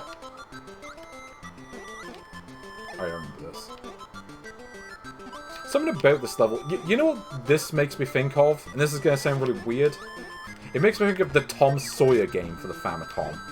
Or the NES, because there was a NES version as well. And when I say the Tom Sawyer game for the NES, I am talking about the platformer, not the racist RPG game. I mean, the NES game's also, I think, slightly racist, but less so. But anyway, yeah, Kirby's Dream Land. I mean, there's not really a whole lot more you need to see with that. I could keep playing, but also, I've got quite a few more games I want to show off. And, let's be honest, I mean, Kirby's Adventure is a game everyone knows. So, where does Kirby's Adventure go on this... Or, not Kirby's Adventure. Where does Kirby's Dream Land go on this list? Well, I think we can all agree. You know, it's at least slightly better than Indiana Jones and The Last Crusade. You know, the controls are more immediate. Your attack is way more effective. The game itself is far less hateful. Like, this is a game that's designed for you to just have a good time with it. It's just like, yep... You can platform, you can float around the sky all you want. You can generate projectile attacks, all that sort of thing. You got a few cool power-ups. So, you know, I'd say this is a little better than Indiana Jones and the Last Crusade. It's better than Superman. It's better than Mega Man Dr. Wily's Revenge and Mega Man 3. It's better than Superman 4. It's definitely better than Tom Clancy's Rainbow Six. Yeah, I think breezy is a good word. It kind of like a Sonic game, or maybe Super Mario Land or whatever. It's got that kind of vibe to it a little bit. But it's certainly a better game than Hey Ankyo Alien. So it's been a good run, Hey Ankyo Alien, but you are no longer a top 100 game as of today. It's better than Flappy Special. It's definitely better than Mickey Mouse 2, aka the Bugs Bunny Crazy Castle 2, aka Hugo, aka Mickey Mouse 1. I didn't have enough space to fit those names on there, but there you go. It's better than Muhammad Ali Boxing. But is it better than Kirby's Block Ball? Because Kirby's Block Ball is certainly a much longer game. Like, I think you've got like 11 stages in it, whereas this game I think you only get 5. But Kirby's Block Ball is a much harder game to control. Like, that was really the issue with the game, and ultimately why it's not higher on the list. You don't really have much control over where you move on screen, which can make it a bit of an arse to play at times. Especially if you're trying to go for the high scores to try to like get like the best ending or whatever. And that really kind of brings the game down. So I think it's better than that. Like, presentation-wise, Kirby's Dream Land is already there, basically. Like, they pretty much nailed that on the first try. The gameplay had a bit, you know, they were still figuring that out. But, yeah, I'd say this is better than Kirby's Block Ball. It's better than Adventure Island 2. It's better than Donkey Kong Land. Actually, is it better than Donkey Kong Land? Donkey Kong Land has a lot more meat to it. At least in terms of, like, the number of levels. Like, Kirby's Dream Land, you play 5 levels and that's it. And then you get the hard mode. It's a very short game. Like, it's good, but it maybe could have stood to be a bit longer, if anything. And I think that's the issue with Kirby's Dream Land. It just doesn't have quite enough length. Like, it makes me wish that there was more to it. Beyond those 5 levels that you get. Where Donkey Kong Land, you have far more levels. I mean, how many do you get? Like 40? I don't know the exact number count, but I know that there's a lot more than this. Kirby's Dream Land looks better, and has a really good soundtrack, but Donkey Kong Land's soundtrack is also full of bangers. It's an uglier game, but I think if I had to play one, if I could only choose one, I'd probably go for Donkey Kong Land. So I'm going to say it's our new number 44. So there we go. Kirby's Dream Land. Still a very good game. You know, top 50 game. So, okay, so let's scroll up a bit to a game that I looked at last week called Track and Field. You might remember it. Now, the next game I'm going to take a look at, this is a game that I picked up. Didn't play it back in the day, but I picked it up because, well, you'll see why when I can find the image. If I can find it. Okay, here it is. Okay, this is the next game we're going to take a look at. This is Track Meet with the greatest artwork you will ever see in your life. Like, look at that. Does that not make you want to go out and spend all of your Spondylix or your readies on Track Meet? Like, I mean, if you don't want a copy of this just with a label, I can't relate to you. You know, we are incompatible people. But yeah, we looked at Track and Field last week, so I thought, what better time than now, while that game is still fresh in the memory, to take a look at a competitor to this game. So we're going to take a look at Track Meet. So let's get this up on screen. I don't think this has a custom color palette, so just choose one myself. Let's go for this one. Hopefully it makes the background green as I play it. From Interplay, Track Meet from 1991. So this is a little bit before Track and Field, because that was 92. But oh yeah, there was a German version of this, Litty Summer Sports. But yeah, the British version I think is the same as the American. So new game, continue game, practice event, 2-player. So okay, let's start a new game. My name shall be. I'll put it in the stream title. Let's just go for Jelly. Oh, that is a face. Ricky the Barbarian. I'm not sure I picked the right colour scheme for this, let's be honest. But okay, let's try playing this. First event, the 100 meters.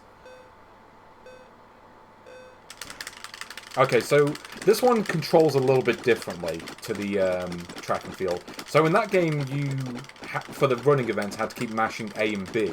In this game, you have to keep mashing the A button over and over, which actually means that the GameCube controller comes in handy, just because the A button is so huge. Also, I do like the use of like the Nintendo BIOS logo in the background. Real efficient way to save on space, I think. There we go.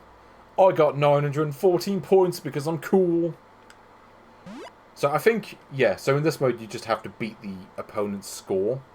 So, Track and Field, you didn't really have opponents. You just, yeah. Yeah, you just, like, played the events and then that was it. So I'm amused by the the ads in the background where it says, like, Chinese chess. Like Battle Chess 2? Oh, wait, is this by Burger Becky? Did she make this? Because that'd be pretty cool. But yeah, you know, just Battle Chess, Chinese chess, and whatever the other game was. But yeah, there we go. 750 points to 82 points. Yeah, you can tell Jelly's going to win because he's got an exclamation mark in his name. 1664, just like the beer. Javelin throw. Okay. Oh, hold on. Okay, so this is the AI doing. It's kind of weird that you have to watch the AI's attempt, but whatever. Gives you a little break from having to mash the buttons at least. So the AI gets a whole Let's see, 29.35 meters. And first attempt for jelly. So I don't know if the AI gets multiple attempts or not, but let's give this a go. So we've got 30 degrees, that seems ideal. Oh, look at that. See, that is actually really well animated for the Game Boy. That javelin, has to be said. Second attempt for jelly. Okay, so yeah, you get 3 attempts, just like in track and field. Also, I love if you run too far, it just falls over. I'm always amused by that. Lexi Cross! That might have been a bit too low, but whatever.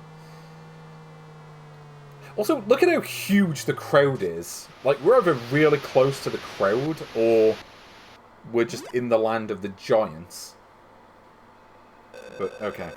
I wonder if the game is trying to, like, attune the AI to, like, how well I'm doing in terms of score by comparison. So, next event, what have we got? The pole vault. Oh, no. I was always bad at this. But, okay, let's see how the AI does it. I might need all 3 attempts for this, just like in track and field. Though I seem to recall in this, I want to say it's more straightforward, but, okay, apparently the AI couldn't do it. But I do like the animations. Yeah, it's just everyone in the crowd is Andre the Giant or his relatives. Okay, so we can select height. So we can go... Okay, let's just go for just 3 meters, because honestly, there's no guarantee I'm even going to be able to complete... That's all, folks. No, there's no guarantee I'm even going to be able to complete this one. I was always bad at pole vaults in these games. Like that. Like, you just have to press the button at the right time, and I never quite understood it. I know how to play all the other events in this game. This one, I never quite figured it out. Yeah. And, like, you know that, like, the pole just randomly falls down? I don't know what causes that. I never understood it. Just, like, doesn't really make sense. I'm sure there's something to it that I'm missing, but I don't know. Yeah, it's like, why does the pole fall down? Like, I clearly made it over the pole. Nothing touched the pole as I was going over it. It just doesn't make any sense. I never really understood how you're meant to do this event. Like, in track and field, it can take me a few tries, but I at least know what I'm supposed to do. But, okay, long jump, here we go. Here's an event I at least know how to do.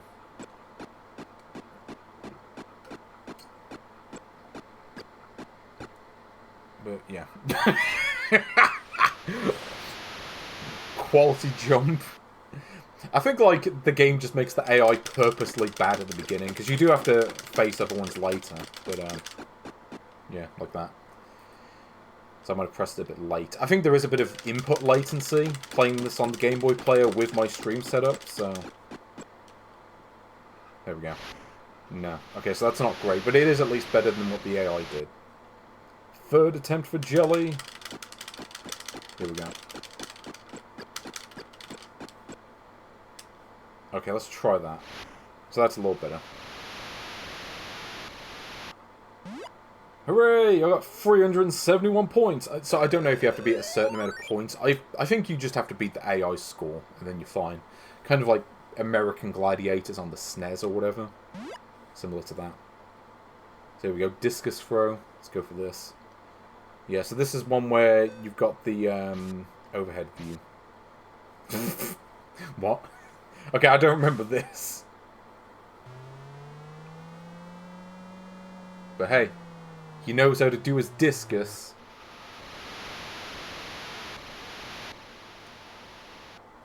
Okay, let's see if I can do it. So I'm going to just do it normally. Yeah, so I think you spin around twice and then you have to throw it. And you have to press it at the right time.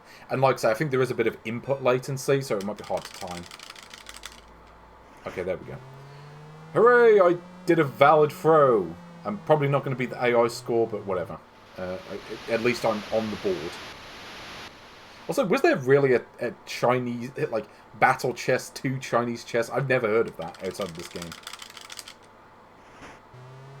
Okay. Also, I don't think you can angle the throw on this, unless I missed it. But yeah, as you see, the AI did win that. It's like, well, the AI's got to have its strengths. But I'm still winning. Okay, so weightlifting. So I would imagine the AI is going to be good at this one. Because, I mean, if he was bad at weightlifting, I'd be a bit worried. It's like, well, okay, well, what's your strength? Apart from discus. Yeah, I imagine it was for just computers only. Because, like I said, I'd never heard of it. But, okay. Score to beat, 230k. Yeah, let's just go for 60k. I don't really care at this point. I want to at least get on the board.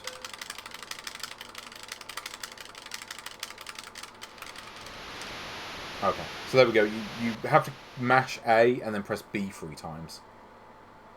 So let's go to 100 kilos. I seem to recall this being the hardest of the events.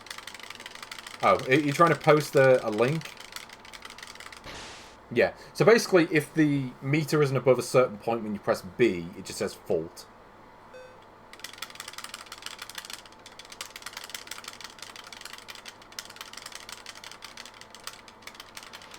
Oh, hold on. Maybe you're supposed to do it... Maybe you're meant to delay it. Okay, let's try... Just for the hell of it, let's go for like 170. Oh. Hope this isn't quite as hard as I remember. No, okay, I can't do it. Oof. I mean, this is also hard in track and field as well.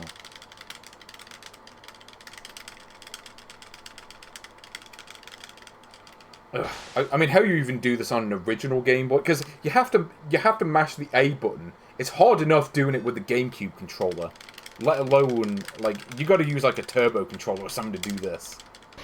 Ugh. Nah, it's not happening. I think 100 is the best I can do. I mean, I probably could do a little bit higher than that, but yeah. But okay, I win. Total points, we did it.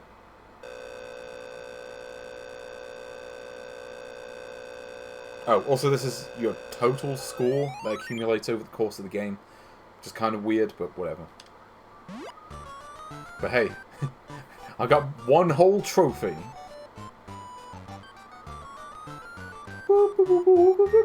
Some real circus music. Your new code is Queen's Hotel, Chichester, Bromley, Rochester, X-Ray, Lima, Bravo. I was like, what even are these characters? I forgot about this. It's like, yeah, we're just gonna call him Pastrami for some reason. Okay, well, we'll have a quick go on like the first couple events on here, and then we'll move on. So basically, he can just like float. But that's kind of like the appeal of this game compared to Track and Field, is it just has like really bizarre caricatures that you play against. Which you didn't really have in Track and Field. Track and Field was just you're playing against other athletes. And here we're playing against, I don't know, Vishnu. Or Gandhi the Second, superpowered Gandhi. Super Gandhi.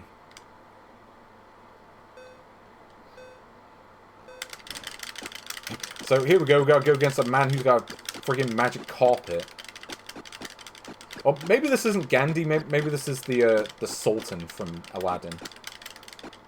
Or no, hold on. No, it isn't. It's the man from Magic Carpet 1001. Oh, there we go. Jelly wins. Okay, hold on. Actually, I do want to see what this AI does on the long jump event. Okay, what is the animation for this? I have to see. Oh, sorry, the javelin. Okay, what does he actually do?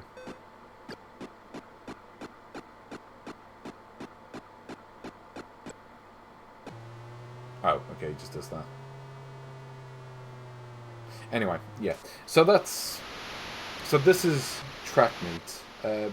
Bit of a slightly off-kilter take on the track and field concept. But where does it go on this list? Well, you think about how it compares to track and field on Game Boy. This was made a bit earlier. the presentation is definitely weirder than Track and Field, just with the bizarre caricatures that you play against. So it's got that going for it. But also, like, the perspective just looks off. Like, all the people look like giants, or you're just super close to them. Hard to tell. But the way that the background scrolls makes me think that they're just giants that you're playing, that you're in a crowd of, maybe. But you also think about it from a gameplay standpoint. So you do play through the game multiple times against different characters, and you have to try to beat them in terms of overall score to win. And there is that. Whereas Track and Field, you just play through all the events once, and it's just a case of trying to beat the high score. This game, it has fewer events than Track and Field. Track and Field has 11 events, this one only has 7. And all 7 of those events are in Track and Field. Like, you know, but that game also has swimming, it also has archery, which is great. It's got a, like, shot put, and there was, like, another event in there, I can't remember which one it was. And this game just doesn't have that. Like, it's got fewer events. And overall, the presentation is less polished compared to Track and Field. Like, this game isn't bad, you know. I mean, as far as that style of game goes, it's perfectly fine. In a world where Track and Field on Game Boy didn't exist and was better, this would be higher on the list. But, alas, Track and Field does exist on Game Boy, and this game isn't as good as that. But as I say, I mean, it's not bad. Certainly better than certain other games I've played today. But, yeah, it's certainly not as good as Track and Field. I mean, I would take Mega Man 4 over this. And Game Boy Gallery.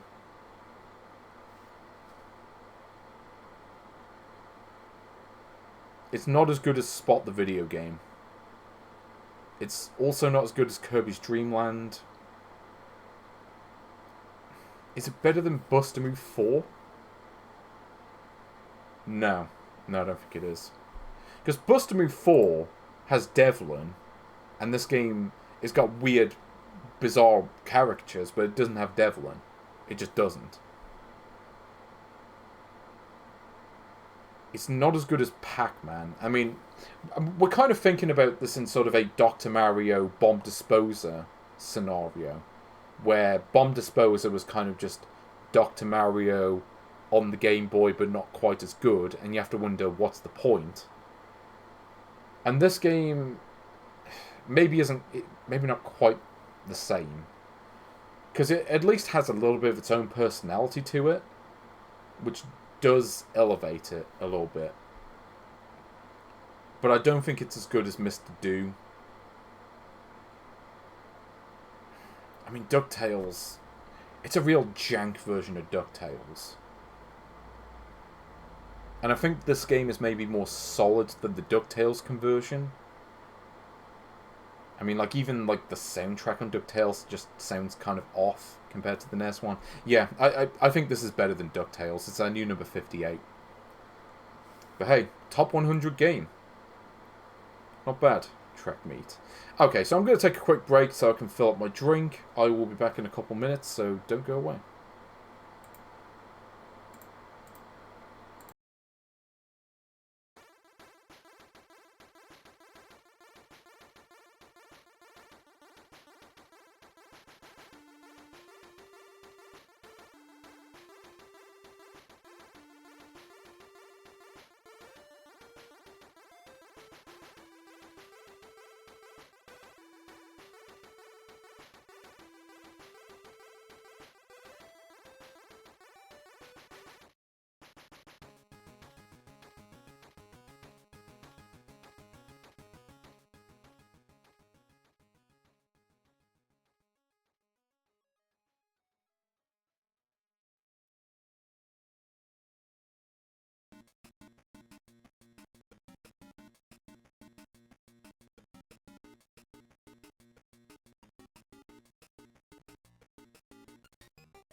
Hello again.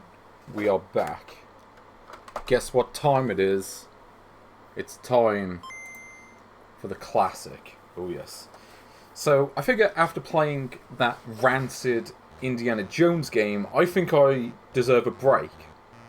And, you know, the last couple of games were part of that break, and I figured, you know, I need a bit more recuperation time. So, I'm going to play some Wario Land. This is a game I've been wanting to cover for a while, but didn't really get the chance to. I think it was on the wheel when I was playing a couple of the multi-carts. I know I've got at least one multi-cart with this game on it, but it didn't come up, unfortunately. But hey, now we get to take a look at it. So, yeah. Now, this is a game I've completed in the past, although, for the record, I completed it before I got this copy. I think I did it through other means, let's say. So I'm just going to quickly take a look at this. So, yeah, you look here. Yeah, look at that map. Look at all that detail. Yeah, you remember Mario Land 2? How it had this kind of look to it. But yeah. How does Wario Land compare with, you know, previous Mario Land games? It is really funny that they called this Mario Land 3. It's like Mario went, yeah, I'll let you have your own game as long as you promise to credit me in the title of the game. Mario was kind of a dick like that.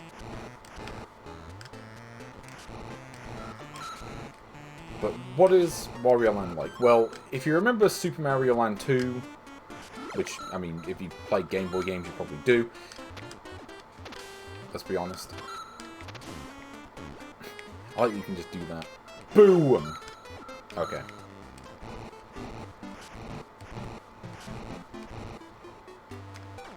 Yoshi's on. I mean, calling that a Super Mario World game is kind of like calling this a Super Mario Land game. It really has practically nothing to do with it. Though this maybe has a slightly more connection to the previous, you know, Super Mario Land 2. Because at least this game, you look at it and go, well, this is clearly running on, like, the same engine or a similar engine. Like, there are definitely elements of this that are very alike to Super Mario Land 2. But also, it kind of isn't Super Mario Land. You know, Wario Land is its own series, and it became a series in its own right after this. And, yeah, like I say, I have played through this game before, like, I completed it. So I kind of know my way around this one, though it has been a while since I've played it, for the record. But like I say, this is one I've wanted to do, but just didn't really get the opportunity.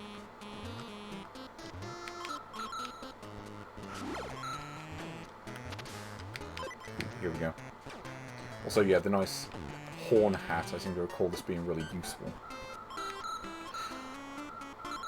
Yeah, Metroid 2. See, I actually did have Metroid 2 back in the day. That's one that I want to cover on stream. And in fact, the audio in this makes me think a lot of Metroid 2. It's got the same kind of, like, grungy sound, or at least some of the tracks do. Which is funny, because I had Metroid 2 back in the day, but I only had the first Super Mario Land. I didn't have any of the sequels. Which is kind of a shame, because you go back and play them now, and you're like, yep, definitely should have had these back in the day. I mean, you know, let's face it, you know, anyone who got the Indiana Jones game back in the day, suffice to say, they chose poorly, to use the quote against that game. But anyone who got this game back in the day, perhaps chose wisely. Okay, so, yeah, you got these mini-games at the end. Can I actually go in this one?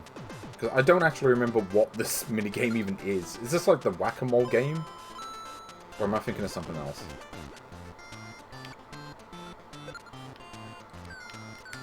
Oh, yeah. Yeah, that's right, you have to time it. Forgot about this. Yeah, so you got the duck thing. I remember in Wario Land 2...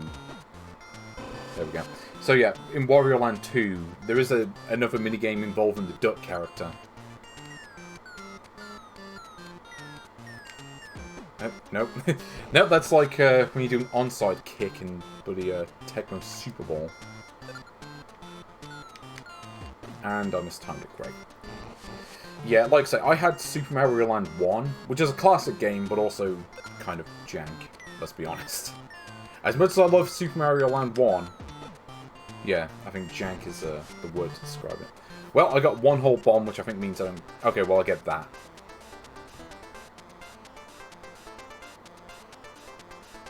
But, okay. I wanted to really show that one off, because no one ever seems to bother with that minigame whenever I've seen other people play this. But yeah, you also notice the treasure system. So one big change that this has from the actual Mario Land games, the ones that actually, in which you actually play as Mario, yeah, you got a money system in this, which basically you can use to go to minigames, but it also determines like the ending that you get when you beat the game. Kind of like DuckTales, basically the ending changes based on, yeah, how many coins you have at the end. So I think if you max it out, you get the best ending. If you don't max it out, you get different endings based on how many you collect, which is quite interesting, and really kind of incentivizes you playing through the game multiple times, which is something that you didn't really get with Mario Land 2, I found. Actually, don't normally bother with this a lot of the time, but let's show this off. So this is the other ability. Just burn through walls. So, yeah, a bit of a problem is I don't have any coins right now, so I can't get to the exit. Yeah, so I think you need 10 coins to exit the level.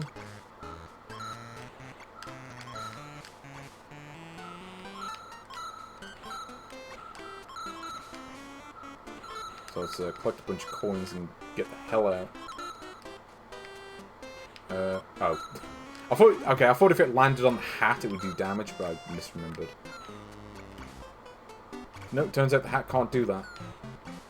Also, if you get hit and turn small, he ends up looking more like some bizarro version of Mr. T. Okay, let's do that. Oh, yeah, that's right, that's just the checkpoint. I forgot about that. Also, yeah, I played the first few levels, I think, just to test out this cartridge when I first got it. As I say, I did play through this game before I got the cartridge, which maybe says something about the game.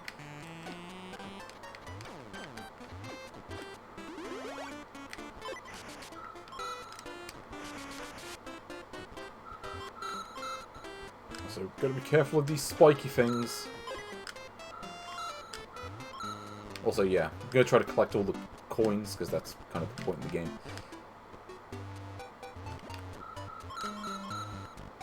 Oh, no you don't. I'm better than you. I am Wario. I have a big hat. And you cannot stop me. Wait, there's a debug mode in this? Okay, I wasn't aware of that. Yeah, when I played for this, I just played it normally. Yeah, look at this. I'm the master now. Also, yeah, they're heart meter. You get 100 of those and you get an extra life. I don't think there's a run in this, though. I don't think you can run. Okay, here we go. So, when you beat the level, so like I say, you get 2 different minigames. So if we go to the other minigame... So here we go. So basically you got 2 buckets. If you pick the right one, you get twice the money, and if you pick the wrong one, you lose money. So pick the one on the right. So yeah, basically I've lost like half the coins.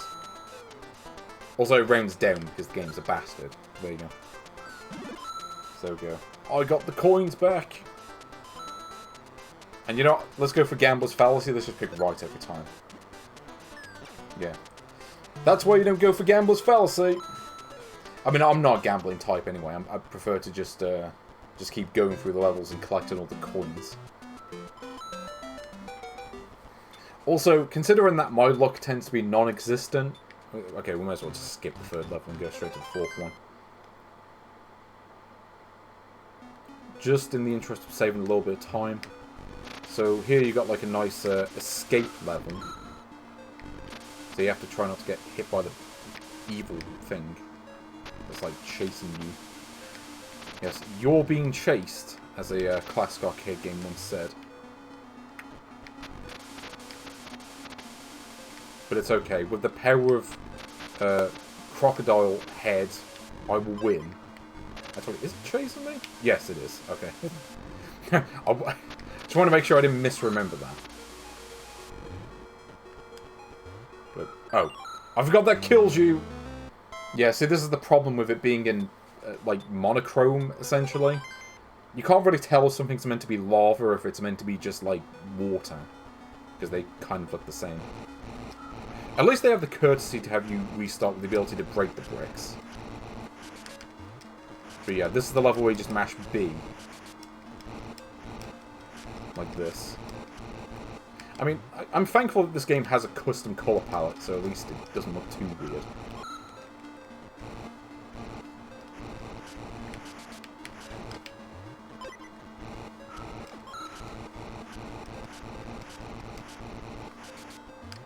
Okay, here we go. Yeah, so now I think at this point you have to wait for the thing to catch up, and then you have to sit on it.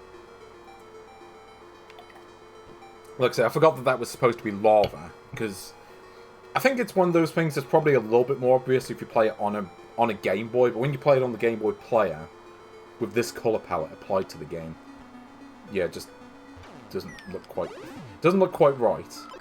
And also, yeah, you get hit there and you just die.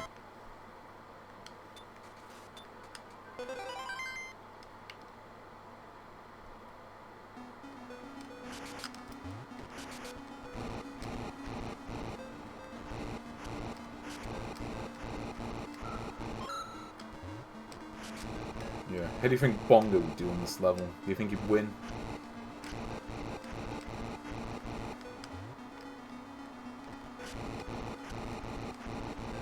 It's the real question.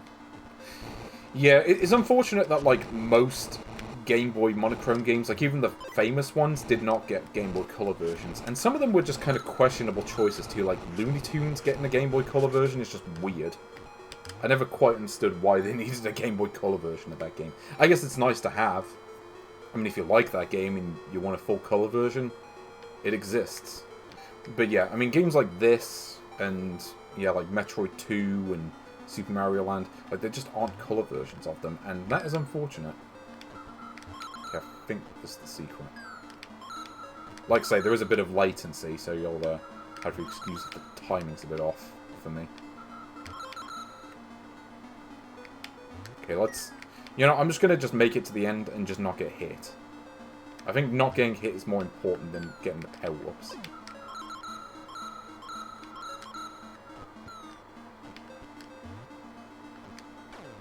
Okay, here we go. Okay, we're in power now. Grab this thing and then you're on your way. I wonder, I mean, it has to be possible to do without this power-up, surely. Because, I mean, if you get hit and don't die, then good luck. Ooh. Is this the boss? Can't remember.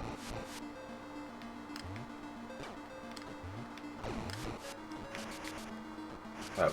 No, and the coin despawned because it went off screen. Fine, I'll just do this. So this one, you don't actually have to pay any coins to beat it. Probably because most of the level is... I'm not going to say it's an auto-scroller, but it's kind of like that. But yeah, we're just going to skip the mini-games and just have a look at the actual game. Because I've shown the mini-games already, you don't need to keep seeing them. It's only really a concern maybe if you're trying to get, like, max out the coins. Which I never really bothered to do that. Okay, here we go. So, yeah, I think this is where the boss is. Grand Malvania. So, yeah, I think the colour version of Castlevania Adventure was a little bit faster, but not by much. Like, it was still a very slow game. It was just like, okay, it's slightly more tolerable.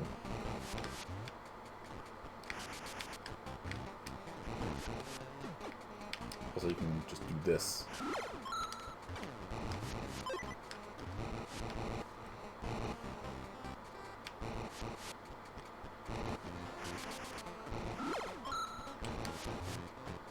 So, I don't remember how you meant to get all these coins.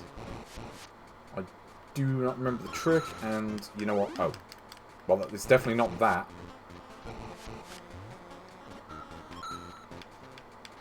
Yeah, kind of a problem when I can't do the thing. Oh, that's right. I forgot they have multiple ones in this. In World 1, no less. But I'll just do this just for the sake of not having to redo the start bit again.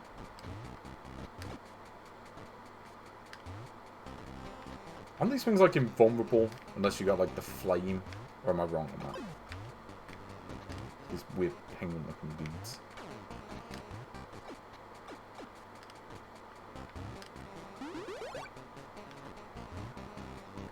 Okay, let's just ignore them and get to the end.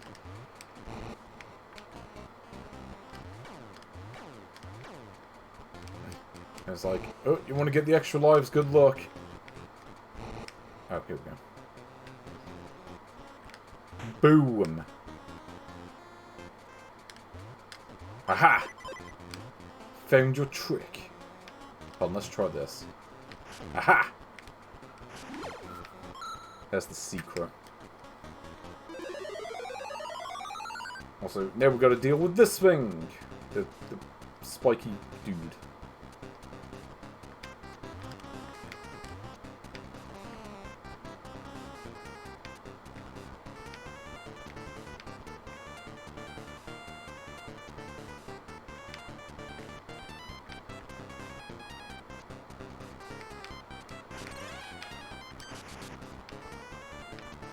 Oh yeah, this is one of those bosses that just takes a while to do.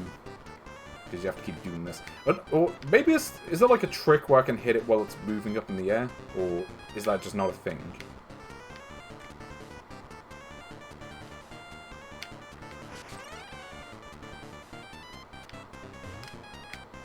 I can't remember.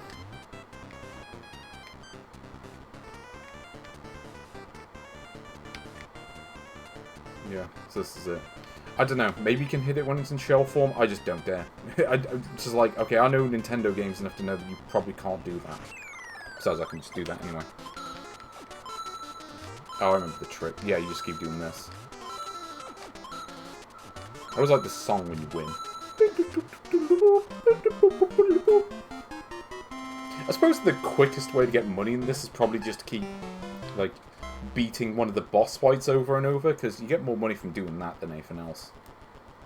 Like, maybe if you're super lucky, you can keep going to that minigame, but as I say, I don't bother, because my luck is non-existent, as is evidenced countless times on stream.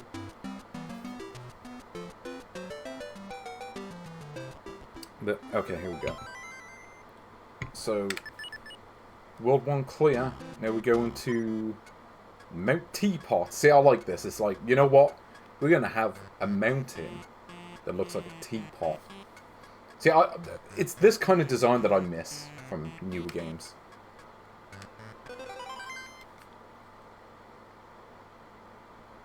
Yeah, I can't remember what level that is.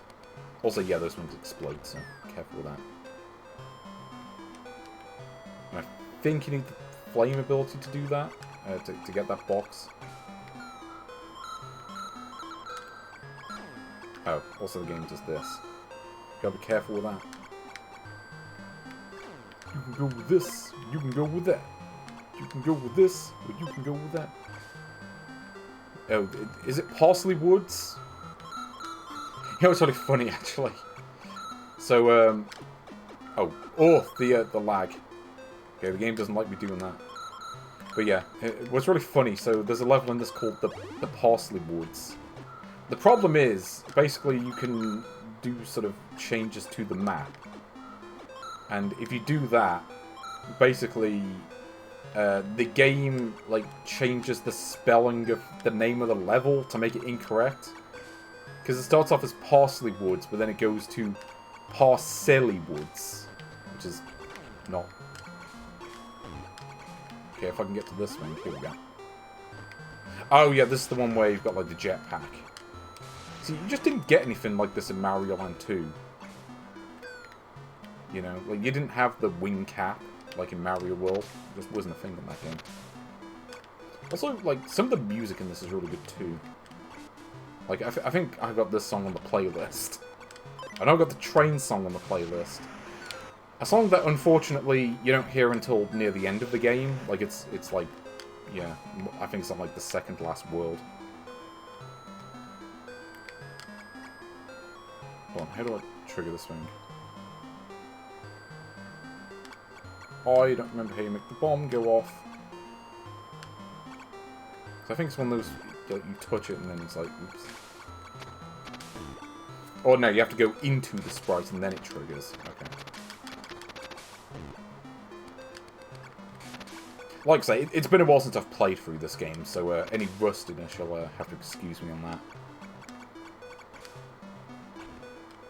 Also, yeah, you got these weird, like, seahorse. It's meant to be like some kind of weird Sonic parody or something? Maybe. I'm guessing that's what it is anyway.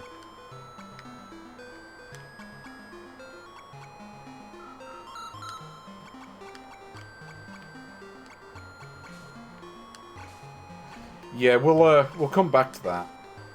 So, but I'm just gonna try not to die on this level before I do anything else. I'm at risk. Okay, there we go. On this thing, you just gotta get the hang of the enemy patterns. You should be fine.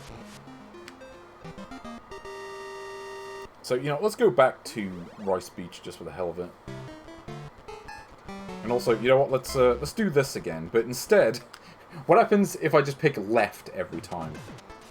Okay, let's see how far I get by picking left for all three of them. So, okay, we got one. We got 58 coins. As I say, it is completely random. There's no way to know like which one's good or not. So, as I say, it's just completely random chance. Which, again, is why I really just don't bother with this minigame. Because it's like, well, you got half a shot of being better off or half a shot of being worse off. And if you're worse off, basically, if you end it with less coins than you went into that minigame with, it just feels like you wasted your time doing the level. At least that's how it feels like to me, anyway. But, yeah, so does it do that right away? I thought you had to trigger something to make the level go high tide. Okay, let's have a look. No, okay, you are right. So, if we go back to the first level, so this is where the game gets really interesting. Yeah, so I played the first level earlier, and you'll notice that now it's different, because now suddenly it's just covered in water, which it was not earlier. Also, I can't bash this thing, because I don't have the right hat. And you also notice the music's different as well. It's gone to the water theme.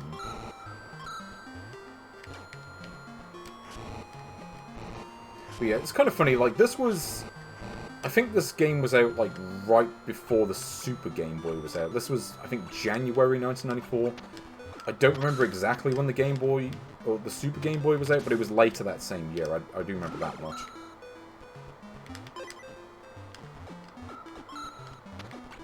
But yeah, like I say, like, this... I was found quite interesting. We've got a... It's like, okay, well, you've played this level, but now it's different. And I think it stays like this for the rest of the game. I could be wrong, but... Oh, hold on. Okay, I don't think I can go that way unless I have the right cap to do it. I think I need, like, the dragon cap or whatever it is. Or I can just do it like this. There we go, problem solved.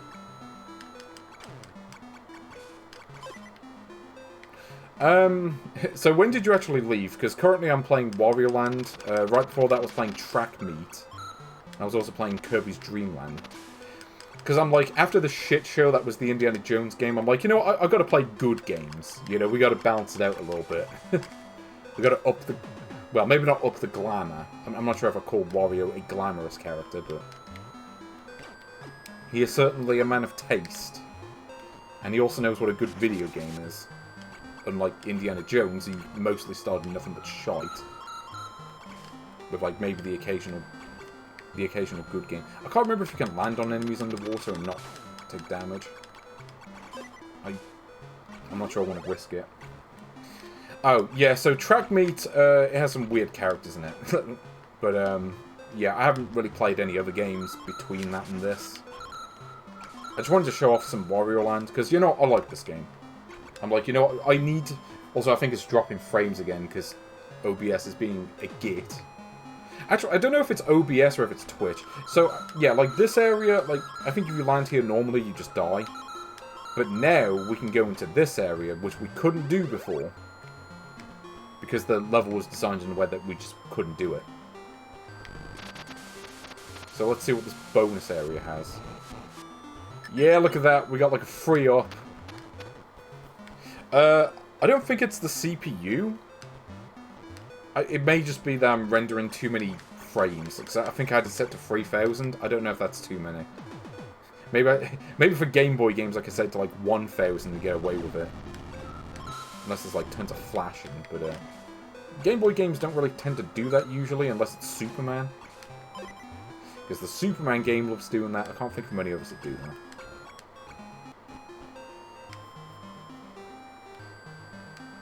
But as I say, high tide. So I think this affects levels 1 and 3. I don't think it affects anything else, but also I can do this. Because I'm cool, because I'm Wario. Try to beat me? I don't think so. It's like, okay, I already beat World 1, I don't need to see the cutscene again. And I like that the game's just like, you know what, you don't need to see this again, you can just attack him.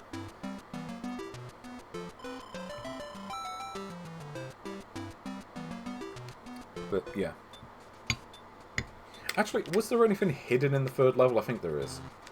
I know there's areas that you can't access normally when you play it the first time.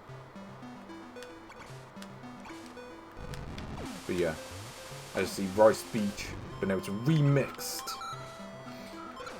See, this is one of the things I really like about this game in particular, the way it remixes certain levels. Okay, can I do anything? No. I was thinking maybe I could put a coin in that. I don't think it works like that, though. Also, you can even use this thing underwater, which seems like it shouldn't work, but it does. Oh, yeah, that's right. You take this key and take it to the thing. But yeah, apologies for the dropped frames. I don't know what's going on with that. I'm going to have to look into it afterwards. There we go. Does not land on the chompy things that just kill you. Ah, so this is an element of the game that's worth noting.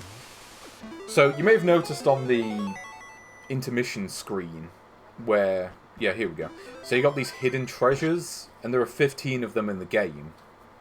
And I think to get the best ending, you have to get all of them. So it's kind of like DuckTales 2, which is funny, because DuckTales 2 was released not long before this.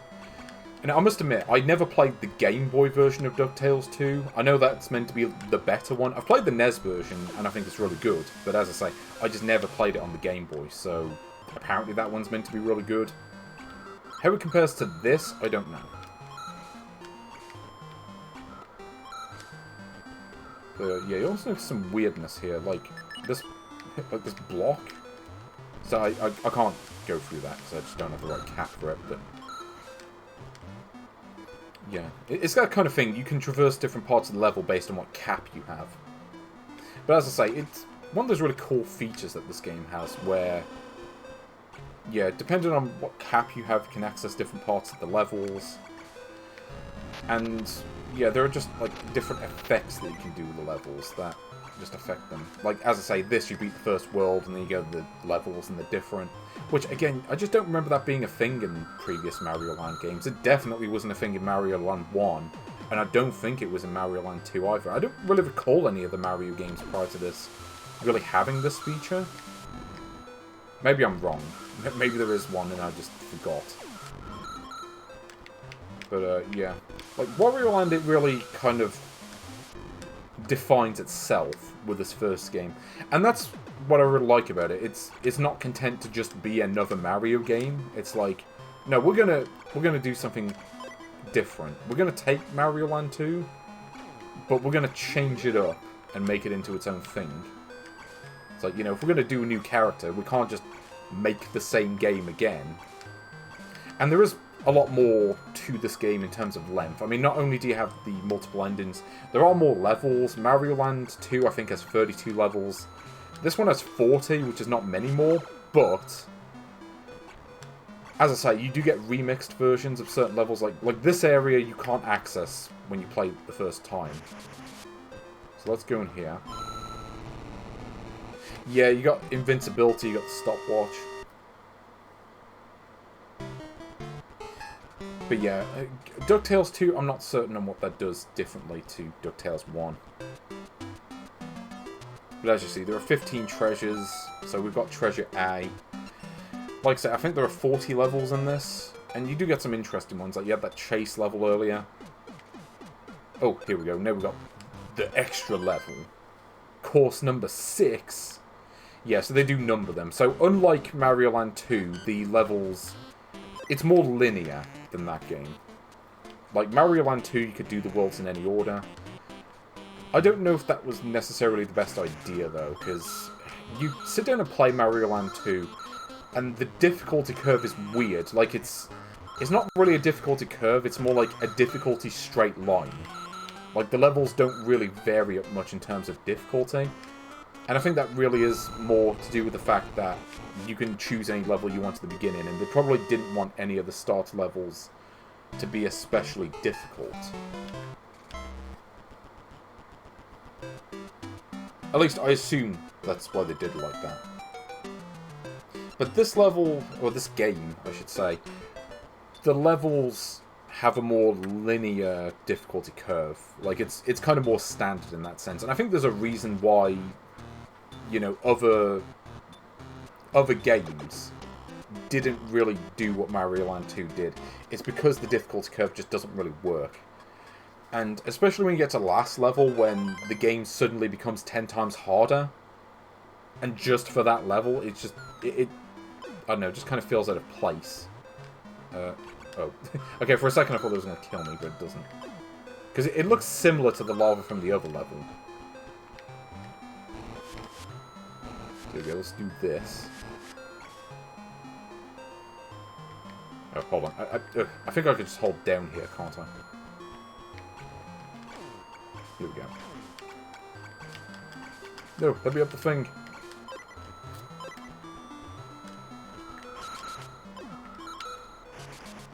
So this I like. If you press B and then A with this cap, you can get a nice extra jump.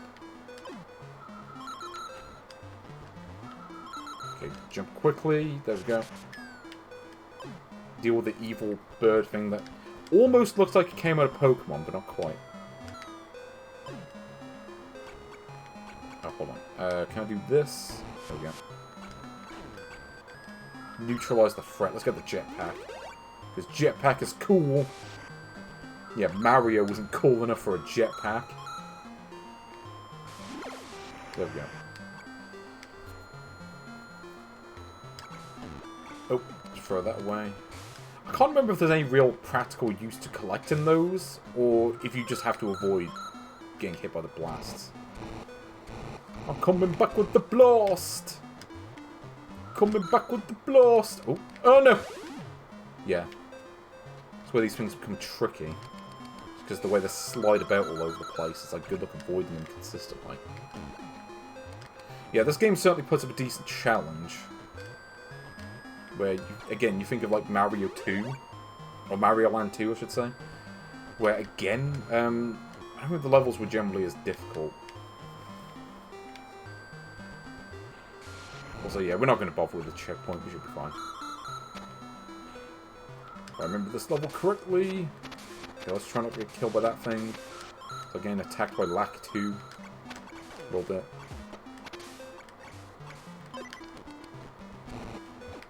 Oh, hold on, let me get that. No! Why did it despawn? Now I'm going to keep the jetpack, thank you very much. I'm going to stick to my guns.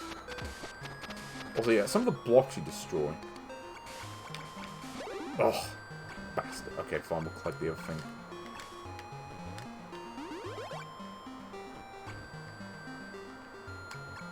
Because this stupid thing took away my hat.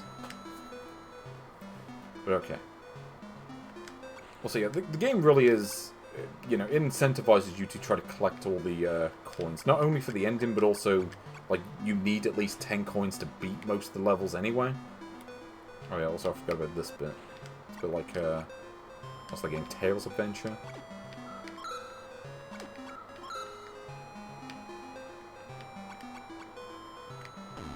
Oh, forgot you can't move left there. That's the problem. Yeah, like you see how, like, some of these currents. Ooh. Okay, this is where you want the jetpack. Just so you can keep mashing the B button to do this. There we go. Yeah, I could keep playing this all day, but... Okay, let's see if I can find any, like, more hidden stuff. Because that's... I think that's what I like most about this game. There's a lot of hidden stuff in the game that you can just find. Also, I just like the plot of, like... Oh no, Wario lost the castle from the second game. Now he's decided... Ah, here we go. Yeah. Now he's decided he's just going to get his own castle.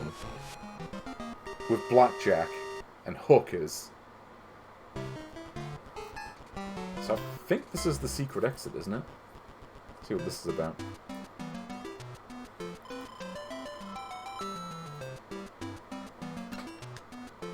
But, okay, here we go. Yeah, here we go. We go off the map. It's where you know that you're on something serious. Yeah, here we go. Welcome to Sherbet Land. This is a great name. Nice, beg a sherbet, sir? I don't remember this.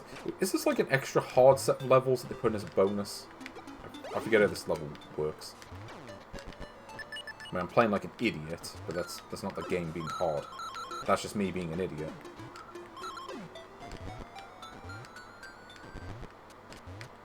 So yeah, some of the tracks in this are just kind of weird. Like I say, it does give me like a Metroid 2 vibe at times.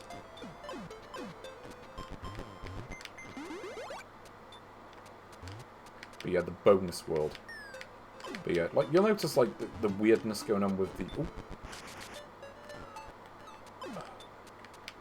Ugh. Oh, no, we gotta do this way. Yeah. So this is where you go. This is where you got to yeah, get that tricky sort of jump down. Yeah, I know you have to go to all the worlds to get all the treasures. Hold on, does this fuck me over if I use this checkpoint? Does it make it so I just can't get enough coins for the bonus stuff?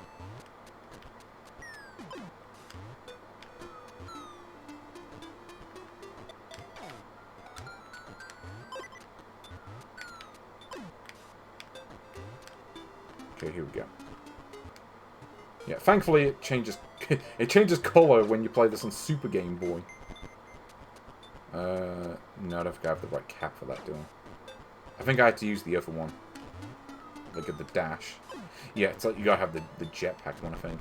No! I forgot I'm using this cap, so that's not gonna work.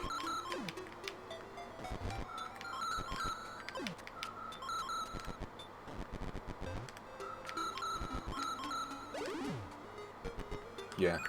Also, yeah, the knockback when you get hit by the enemies can be all killer as well. Yeah, so from what I remember, this is just kind of like the extra hard level. Well, maybe not extra hard, but harder, let's say. Especially when you got like a billion fucking birds that you have to deal with. Fine, let's do this. Eat this! Mr. Death on Wings.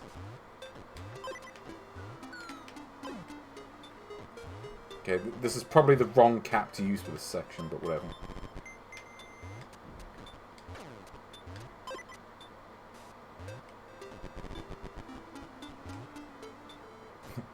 Yes.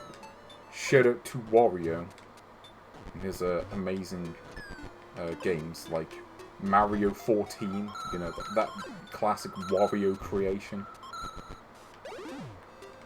Also, I hate that thing. I don't care what the game says. Ugh. Why are these birds such bastards to deal with? Why is it like whenever birds show up in any action game, they're always like the worst enemies to deal with?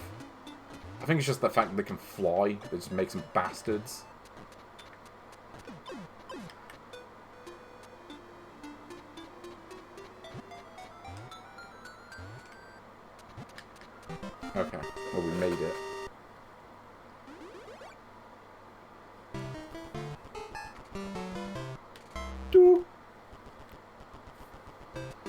Oh, we got the magic number now. Look at this. Yeah, that's why you don't go to the minigame. If I went to the minigame, we might not have it. We might not have everyone's favourite number on screen right now. Yeah, if I just get an extra 69,000 coins, we'll be in business. Oh yeah, also, yeah, this is where the ice physics become a thing. And I forgot just how slippery they were.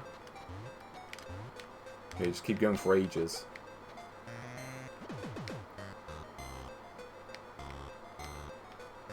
Oh, that's right, there's nothing there.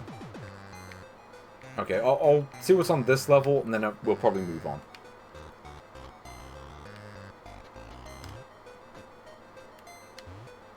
Be careful with this bit. Yeah, like, you see how far you slide. Kind of feels like... It's almost like Microsoft, like, saw the physics in this level, and was like, we're just going to use this for, like, every game.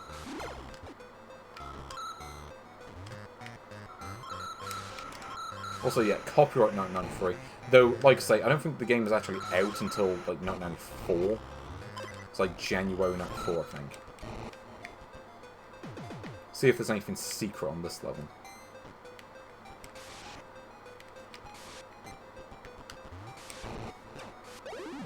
Yeah, also, like, some of the enemies just do that. Because they feel like being bastards. Well, you know what? I feel like being a bastard back to them.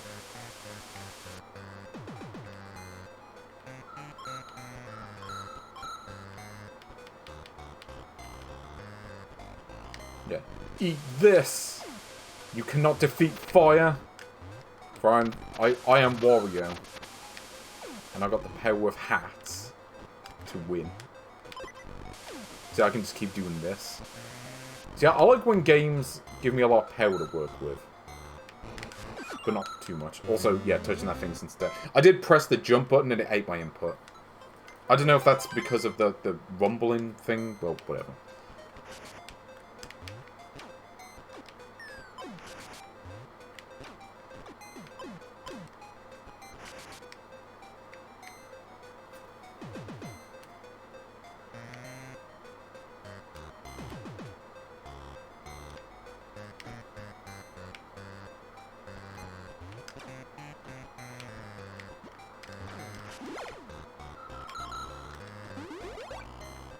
There we go. Jetpack for the win! And apparently emails for the win too. Okay, so that's how you beat that thing. Just run into it, and you're fine. But I think it only works if it's coming towards you and not away. I think that's the problem. Also, yeah, you can do that and just get stuck.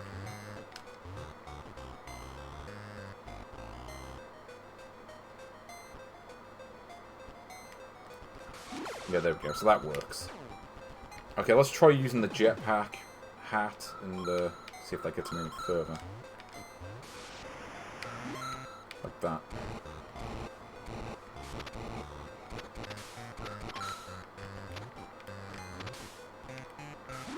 Boom! Sorry, I just like saying boom. It's a fun word to say. Always was, always will be. Let's go for it, yeah. Pop the coins. Just do it the normal way. And I've got coins for extra stuff. Is there... No. I was thinking, like... Is it one of those where there's, like, stuff off-screen? But, yeah, I'm not sure if this game actually does that. I was thinking maybe it was, like, a DuckTales trick.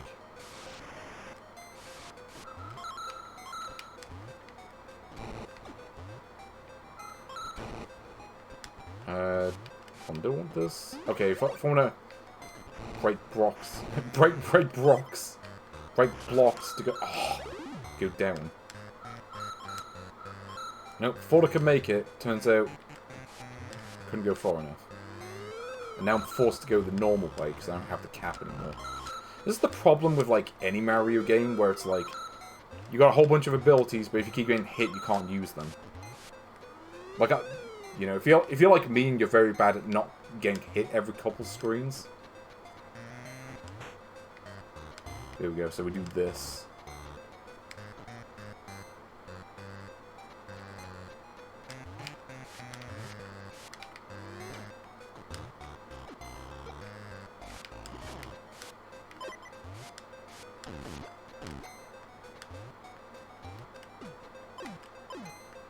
we go. I'm gonna win. No matter what you might say.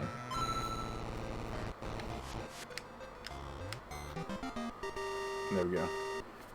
That's the end of the game. Well, the end of the level, at least. Okay.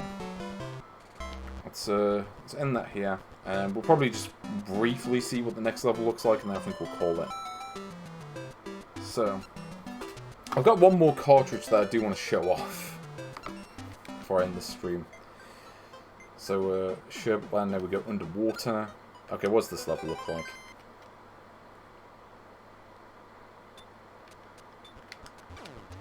Oh, here we go. Oh yeah, this is the one. You got to get the key to the end. And try not to die.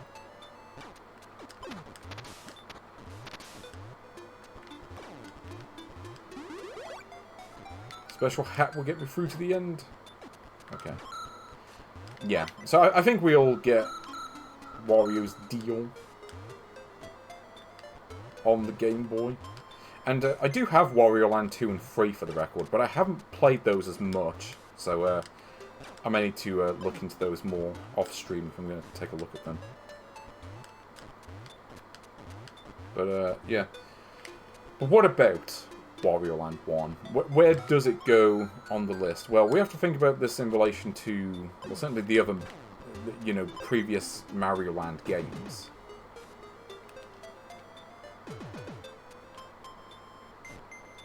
Yeah, I could keep playing this game all day.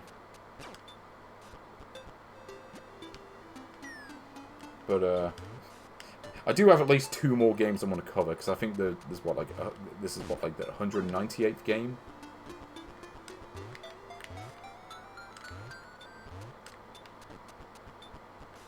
I think.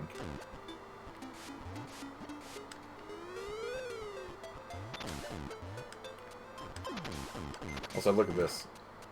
Look at my sheer power. Are you trying to beat this? I don't think so. Okay, let's get 13 coins in case I need them.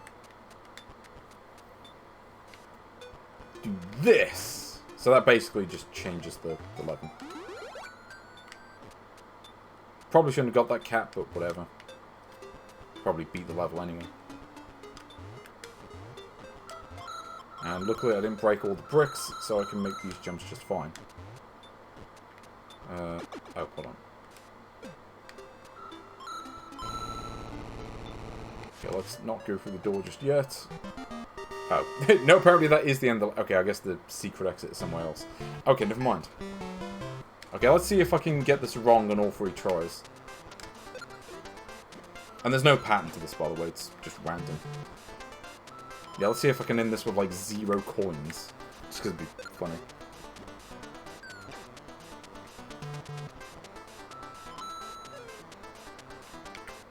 Yeah. Basically, if you want to know why I don't bother with this minigame, this is the reason why. This is why I always just ignore it and just leave with whatever coins I came in with. Because every single time it just does that. It's like, okay, well, why even bother doing it? But anyway.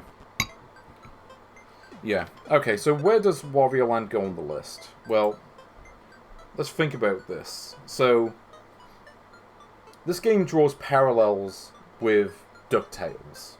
Because, you know, DuckTales, also a game about trying to collect as much money as possible to get the best ending. But this combines that with elements of Super Mario 2, has a couple of its own elements, you know, with just the way the levels change in some ways.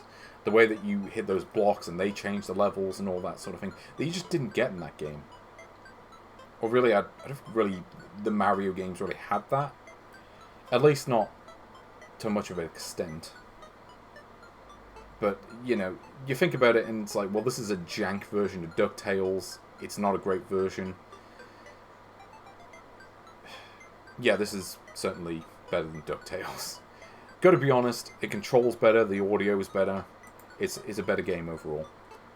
It's better than Shanghai. It's definitely better than Felix Cat. I mean, that's a good game, but it's too short. It's a little too easy.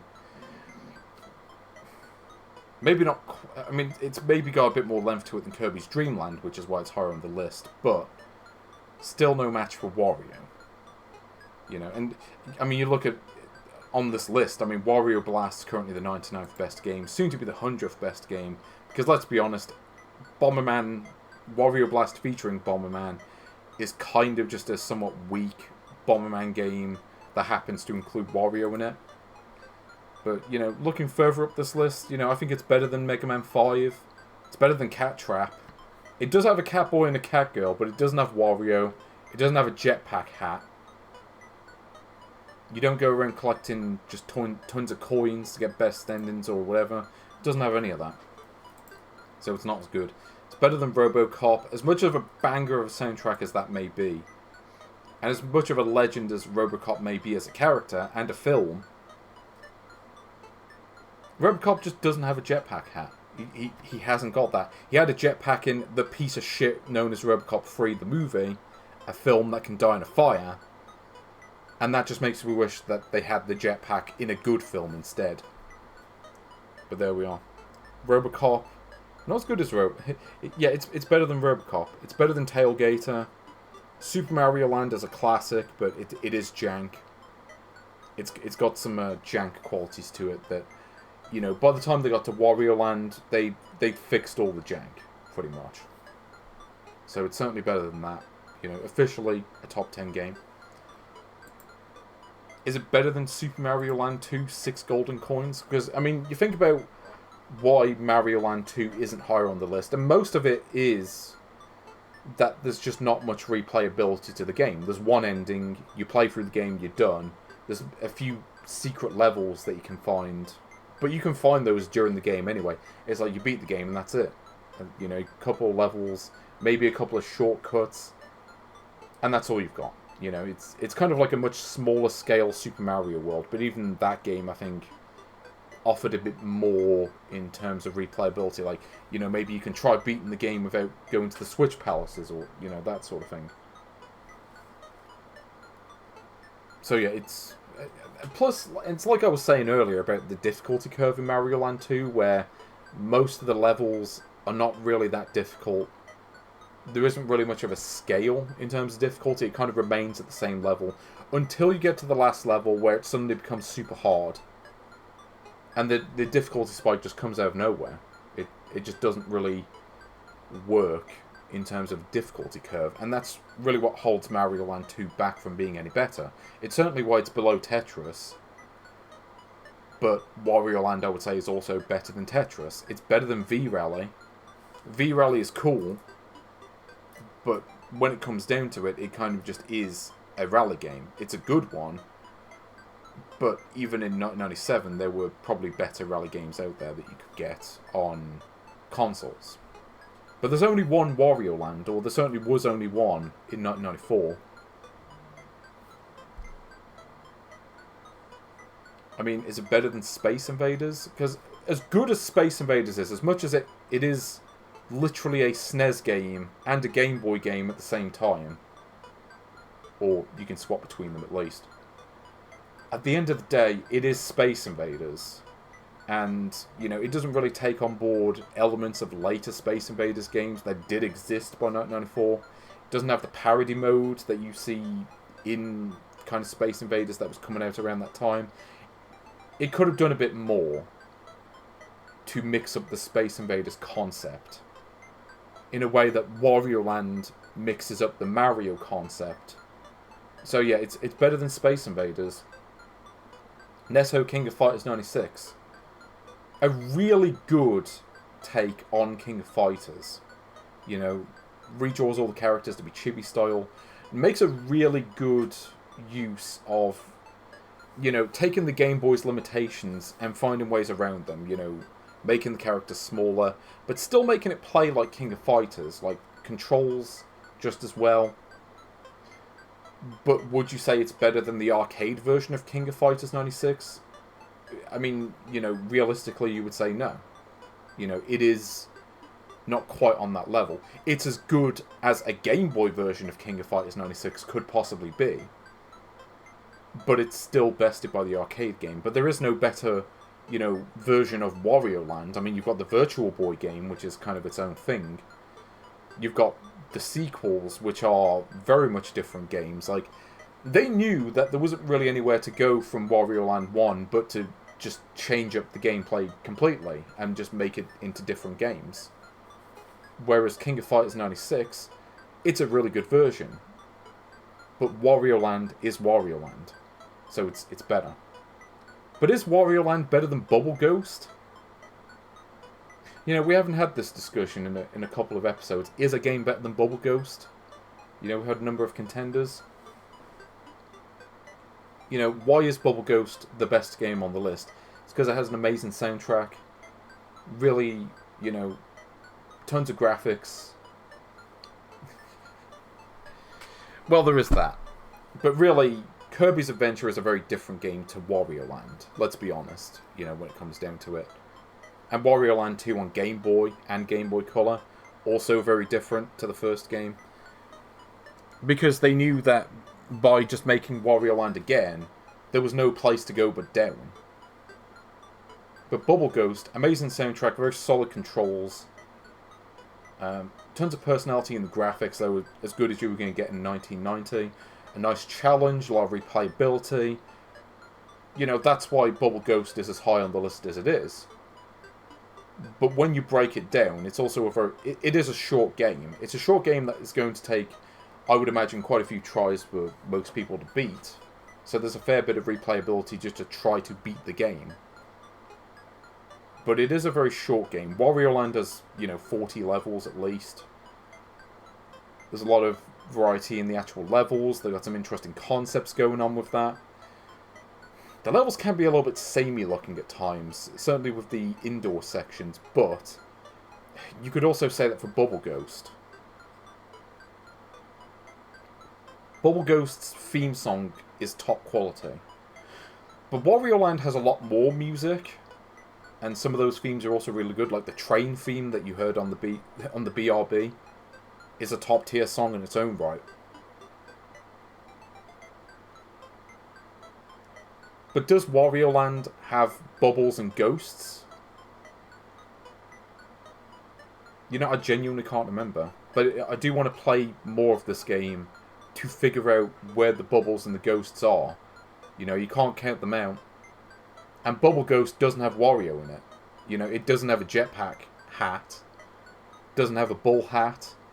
Doesn't have a dragon hat that spits fire. Bubble Ghost is good at stopping fire. But when you break it down, I think we have a new number one. Yeah, Wario Land, officially the best game on the Game Boy as of episode 20 of this series. Yeah, it took us 15 episodes, but we finally did it. We found a new best game on this list. Wario takes tons of gold and the gold medal. He cannot be beat, at least as of right now. But you know what? I look at this list, and you know, we've got 198 games. I think we can fit 2 more games in before we're done. So, yeah, I've been waiting so long to find a game to best Bubble Ghost, and we finally did it. But can these last 2 games beat Wario Land? Well, I guess we'll find out. Wario Land is now top of the list, and that means you got all the headhunters coming out to beat him. So this is an interesting one. So you thought we were done with Sachen when I looked at 31 of their games on a previous stream. You were wrong, because yes, we've got the Sachen 6-in-1. Unfortunately, you can't really see the label, but yes, I played a 31-in-1 on a previous stream, but now we got 6 games. So, yes, we got more Sachen. We got 2 more games from them on this stream. Super 6-in-1. Oh yes. So, 6-in-1. So here's the thing. Now, 4 of these games I have covered on previous streams. So Jurassic Boy 2, Street Rider. Also, look how fast this scrolls. Like, you press down and it shoots down 5 times. Yeah, Jurassic Boy 2, Street Rider, and Soldier Candias, and Worm Visitor. I have looked at all these games already, but I'll quickly look at Worm Visitor. Just because the Worm Visitor, you know, next to Wario, may be the best protagonist the Game Boy has to offer. I mean, you look at this screen, like, you know, if there was any protagonist that could beat Wario, it would be the Worm Visitor, let's be honest. Unfortunately, his game just isn't nearly as good. But it's like I was talking about the Swag Worm. But yeah, Baster Fighter. Okay, I don't know why it's doing detection for Baster. Don't know what kind of Baster came up with that. But, yeah. Well, like I say, 4 of these games I've looked at already. So we're going to take a look at the 2 games that I haven't done yet. Starting off with Street Hero. Let me know if the game is too loud, by the way. So yes, Street Hero, you may know this game from the Famicom, because this is actually a conversion of the Famicom game, Street Heroes. So,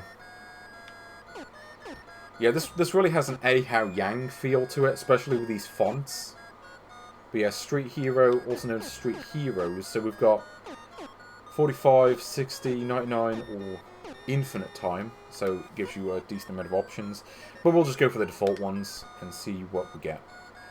So, yeah, we've got all your favourites like Rock Tiger and Malcolm and Big Whale. Yes, a hero who's in... I don't know why this is called Street Hero when it's got a fantasy theme. Like, did they even have streets? What's the question mark? I don't know what that's about. Does this game have an unlockable character? Because that'd be interesting. Okay, you know, I want to play as Big Whale, because he's cool. Yeah, probably about a game called Street Hero. Versus... But yeah, if you've ever played this on the Famicom, you may remember that game being really bad and, like, near unplayable. Just the controls in that game being super unresponsive. Well, you know what? This is already better than the Indiana Jones game I was playing. Okay, can I do special moves? That's what I'm trying to do. Okay, so... Oh! Okay, that was cool, but unfortunately the AI blocked it. Oh! Look at that. It's kind of like the, yeah, that thing that Gore does in Mortal Kombat. It just stomps on you.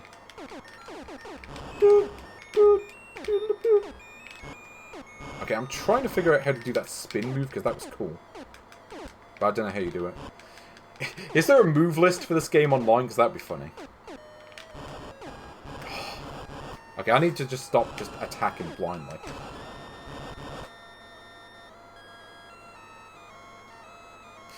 Yeah, this game doesn't have any audio samples, I don't think. It just has really irritating music. That's all it's got. Also, yeah, this is one of those games where the AI just counters everything you do, kind of like Mortal Kombat. You know, it's funny, I don't actually have any of the Mortal Kombat games on Game Boy, which is funny, because they seem somewhat common in Mortal Kombat. But for whatever reason, none of the Mortal Kombat I own have the game. But yeah, notice that, like, the AI is just programmed to counter everything you do. Because the programmer was a bastard. Here we go. Yeah, don't even bother trying to play with strategy. Just get the AI in the corner. And just do this over and over. And just, like, mash buttons. So, like, you do that. Ugh. So I'm trying to do the spin move. Do I have to do a half circle? Because I was doing half circle and it was working. I'm doing quarter circle and it isn't working. Yeah, gotta be honest, I may need to turn the difficulty down on this. Yeah, unfortunately I don't have any of the Mortal Kombat games. Oh, okay, well I think I win by default. Okay, so I don't know what the moveset is, and there's no way to look it up in the game, I don't think. Which is kind of a problem that these games have in general. I mean, usually, you know, you do have games that come with instructions. Unfortunately, my Mortal Kombat did not come with any. So I cannot just look up the moves and how to play this, despite owning the actual cartridge. Yeah, I think I figured it out. Yeah, basically they will instantly try to hit you as soon as they get up. Yeah, so I'm trying to figure out the spin move. I think it's half circle forward. But, of course, the AI just blocks it half time, so it's a bastard. Yeah, no, also, like, note that that barely did any damage. Okay, here we go. Okay, I figured it out a little bit. Also, it doesn't even show the characters' names at any point. Again, I know this character's called Big Whale. Okay, there it is. Yeah, okay, so it's good to know they didn't change the names arbitrarily. So I'm guessing the 8th character is the final boss, because you can't select that. It's not like a random selector. So here we go, Daphne's in the house. Yeah, nice neutral jump. Always a great tactic.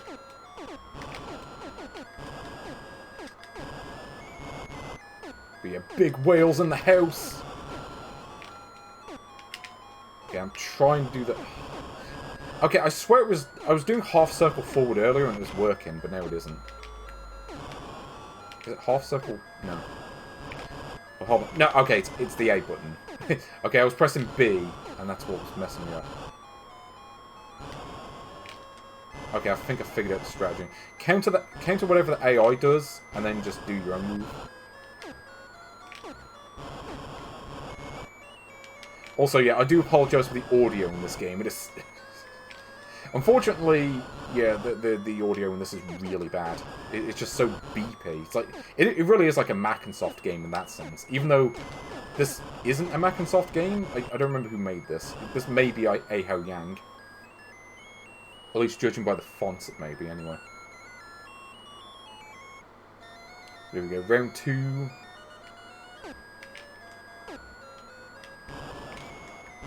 There we go. Half circle forward. Actually, is it half circle or is it... No. I was doing quarter circle forward that time. Oh, no, it is. It is. Half circle forward. Why would I think they would program that in? Boom! Okay, that's a good move. I like that. Yeah, at least it's just like quarter circle, whatever. I know how to do that. Actually, can the AI even block this? I want to know. Yeah, okay, the AI cannot counter that, it seems. I mean, at least this feels like an actual Game Boy Color game and not just a Game Boy monochrome game that they just slapped color onto at the last minute. Yeah, they did make some effort to colour this in properly. It doesn't look great, but it at least looks like... You know, it kind of looks like a Game Boy Color game. Okay, can that... Okay, so the AI can counter that if it moves out of the way.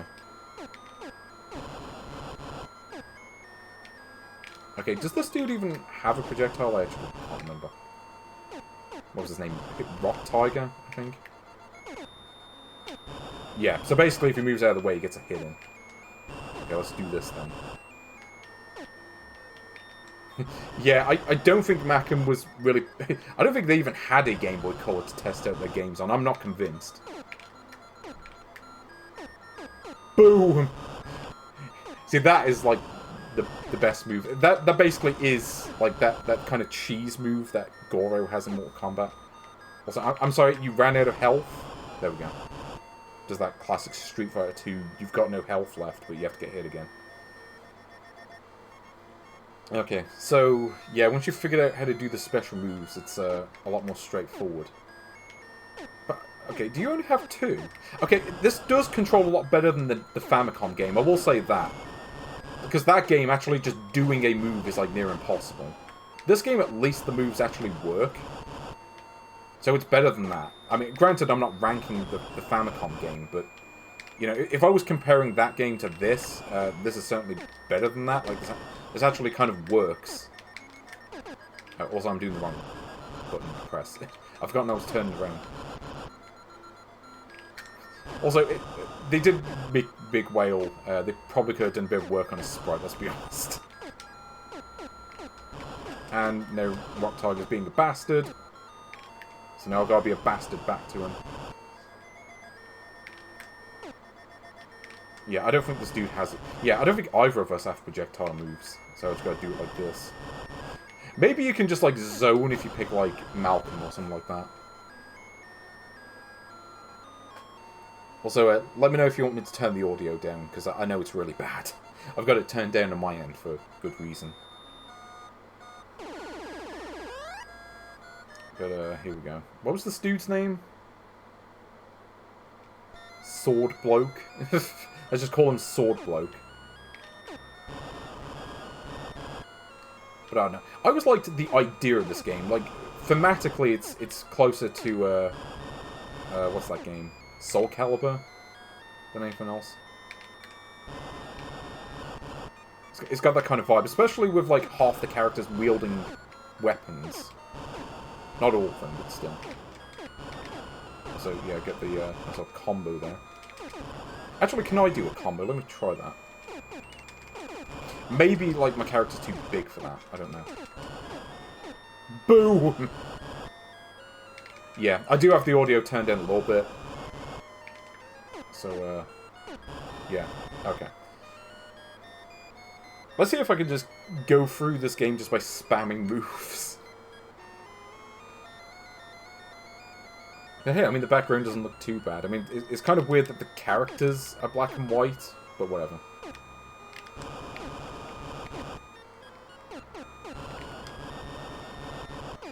Yeah, I think the AI is just kind of going into spam mode at this point. Yeah, this has got that kind of like Mortal Kombat. AI just spams special moves to win, kind of thing. Well, actually, Mortal Kombat's more like the AI just counters everything you do, but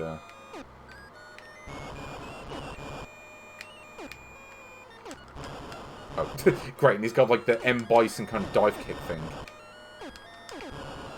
Yeah, okay. Ugh. Okay. Round 3, let's go. I have seen bootlegs that I think use the exact same engine as this game.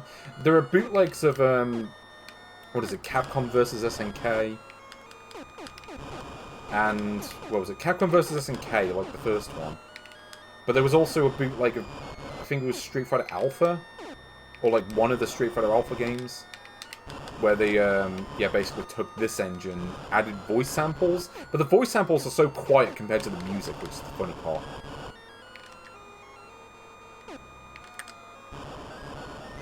And, yeah, it's kind of amusing. Okay, let me try to see if I can do, like, a combo, but it seems like whenever you get near the AI, they always get a hit in. Yeah, it's just not working. Okay. So that's, that is Street Hero for the Game Boy. Or Street Heroes, I should say. Apologies. To the Street Heroes. There is more than one. Okay, what does the game over screen look like? I was like, I'm amused by the portrait. They probably could have put a bit more detail in that, let's be honest. Oh, no, that's it. Actually, what happens... Okay, I don't want to go into that. Okay, the game is at least smart enough to know if it's got a second player connected to the game. Because I think I selected that by accident, and it didn't work. So let's put Priest Man. Here we go. So let's see how Rock Tiger tries to fight. Oh. It's kind of just the same background as the other dude. Oh! Look at this! It's like the 100-hand slap, almost. Yeah, it seems like... Yeah, they got, like, the same button prompts. Hold on. Can I, like, mash buttons to do moves?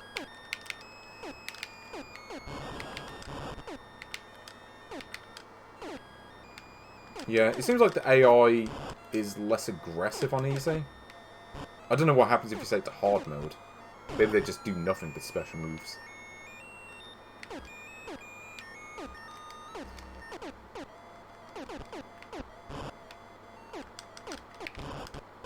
Oh, you can do grabs as well.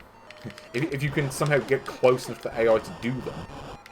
Because most of the time they just get a free hit in. And you try to jump in.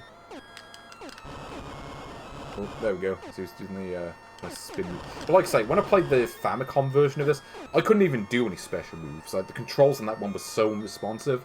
At least the controls in this game actually work. But, yeah, I'm going to have to turn the audio off. It's kind of painful. But, okay, where does Street Heroes go on the list? Because the fighting games on this list really do run the gamut, it has to be said. You know, on the one end, you've got games like King of Fighters 96, and then on the other hand, you've got, you know, Zettai Miteki Raijino, which barely... I mean, it's barely a game.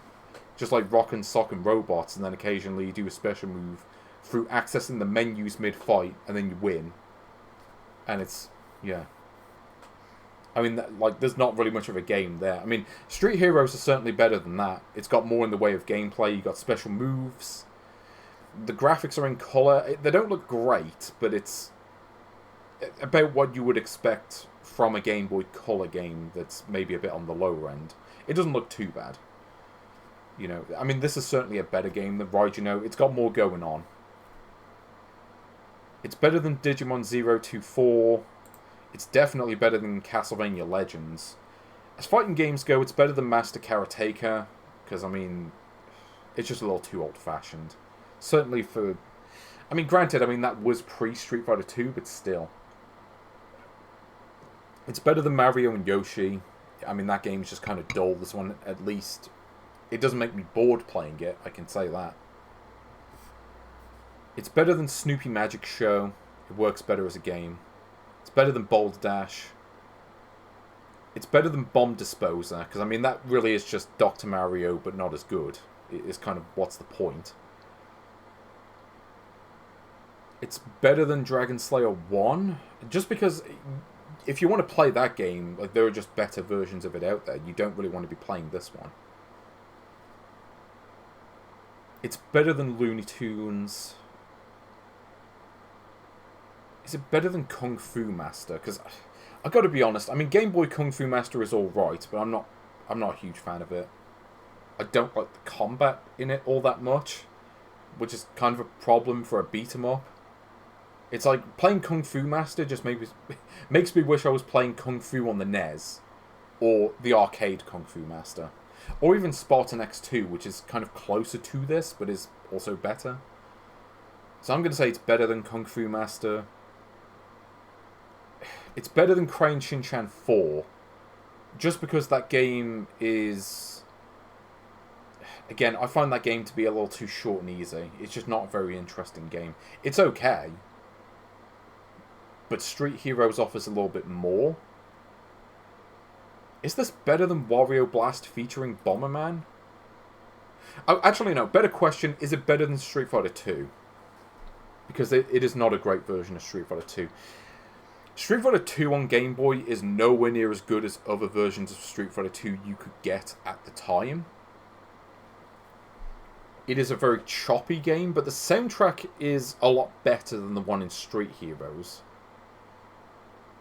The moves in that game worked okay. Like the controls work, but the movement is so choppy that it actively hurts the game. And like a fighting game with a bad frame rate, do you really want that? Street Heroes has a better frame rate, but the sound is so much worse than Street Fighter 2. I mean, we're probably looking somewhere in this range when it comes to this game. I mean, you know, if I'm going to pick between the Famicom Street Heroes and the Game Boy version, I'm going to pick the Game Boy version just because it plays far better. Yeah, I think it's better than Street Fighter 2, but it's not much better. Yakuman... I mean, is it better than Yakuman? I mean, I would play this over Yakuman personally. Yeah, I mean, it's better than Yakuman. It is also better than Crystal Quest. Crystal Quest just... It kind of felt like a kind of a second-rate Robotron 2084, which is still, you know, you're going to get plenty of quality out there just out of it being based on Robotron, gameplay-wise. But I think Street Heroes is a bit more going on it. Crystal Quest is just about racking up tons of extra lives in the beginning and then just... I don't know, the levels don't vary up enough. Street Heroes, at least the characters all play differently. It's not better than Centipede, though. Like, a somewhat questionable version of Centipede is still Centipede. So I'm going to say it's, yeah, it's our new number 96. It's not as good as Centipede, but hey, it is a top 100 game. But what about our last game for today? So we got one more game to look at. So where is Basta Fighter going to end up on this list? Also, I've got to read the intro to this. It's amazing. Here we go. AD 2050. One day, 5 large meteors were found in Paris, New York, Iceland, Egypt, and China. All the NASA and scientists on Earth were involved to investigate because they were the largest ever found, and somehow didn't destroy the Earth. And lives seemed to be inside. Scientists tried every way to reveal the truth and accidentally woke up the unknown lives. They were warriors in Monaco, fighting for survival because of racial differences. Finally, Monaco was destroyed and they are now ruining the Earth after being awakened and looking for other Monaco warriors for more fights. So, yeah. Every scientist on Earth had to expend all their energy to discover what the warriors from Monaco were about. Also, what is this colour palette? I'm sorry, this is not good. This almost feels like it would be better on a monochrome screen. But, okay, let's see what they did. So we've got all your favourites. We've got Dakla, who kind of looks like Godzilla. We've got Bevan, the, I guess, Ultraman ripoff. Quiskley, the weird, spiky-headed bloke. Bill is the birdhead guy. Okay. And Delisle, who kind of looks like a beetle, I guess. Okay, we got... You know what? I was disappointed with the Godzilla game from last time. Not being very Godzilla-esque. So, I'm gonna pick Dakla in America. Oodly, oodly, oodly, oodly, oodly, oodly, eh. Oodly, oodly, oodly, oodly, oodly, USA. In America. Oh, okay, so you have to press up to jump. Also, oh, this is so slow. Okay, I think I get it. This reminds me a bit of a Rampage. It's like Rampage, but done a little differently. Yeah, just beat the shit out of helicopters. I like this. Ugh. Also, I could just jump into the helicopter to destroy. That's cool. Though, actually, I say Rampage. This is like somewhere between Rampage and the Raijino game I was talking about. Like, this does have Raijino vibes about it. Oh! Okay, I can just jump into that destroyer.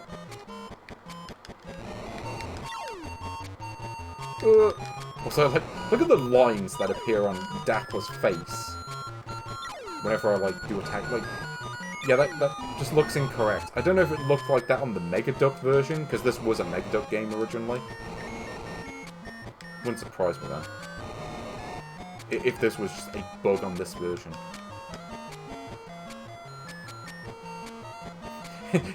Oh god, the colours. Yeah, they probably could have picked better colours for this, let's be honest. I mean, do you really want to be playing as Barney? So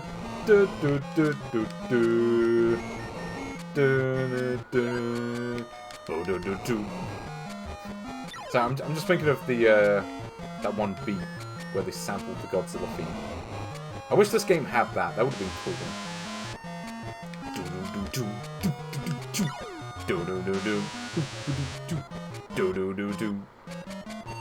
So yeah, good luck dodging him. Look at how big my sprite is. Especially if I shoot at you, you're pretty much done. Okay, I was actually trying not to jump there, but okay. I was accidentally holding up and to the right. Also, I just noticed the time limit as well. So do I just have to get the power-ups? Or do I just have to get to the end? I actually don't know. Like, this level could just loop forever for all I know. Okay, so that is in the Megaduck version as well. I thought maybe it was just an issue of it being on Game Boy Color, but okay, I guess not. Also, yeah, the movement does not feel great, I've got to be honest. Also, I just realised, okay, do I have to fight a boss at the end? I mean, this is a much better take on Barney than the real one, let's be honest. So here we go, we'll fight the Ultraman rip-off, I guess. So it's kind of like they saw King of the Monsters, let's do that. Except you have to go through a side-scrolling level before you can get to it. Okay, this is it. Yeah, I gotta be honest, as far as combat goes, this is maybe a step below the Street Heroes game I was just playing. Like, you wanna know why Street Heroes is in the top 100? I mean, when you consider that, you know, this is the alternative. Oh, okay, I can just continue from there. Okay, well, at least that's good. Look at this, I can just keep doing the tail whip move like it's Pokemon. But yeah, this kind of makes me wish I was playing, like, Street Hero. Or better yet, King of the Monsters, which is kind of this idea, but done way better. Yeah, this does have kind of Godzilla on the NES vibes, but again, like, I mean, that game wasn't great, but it is way better than this. I'll say that. Have better combat.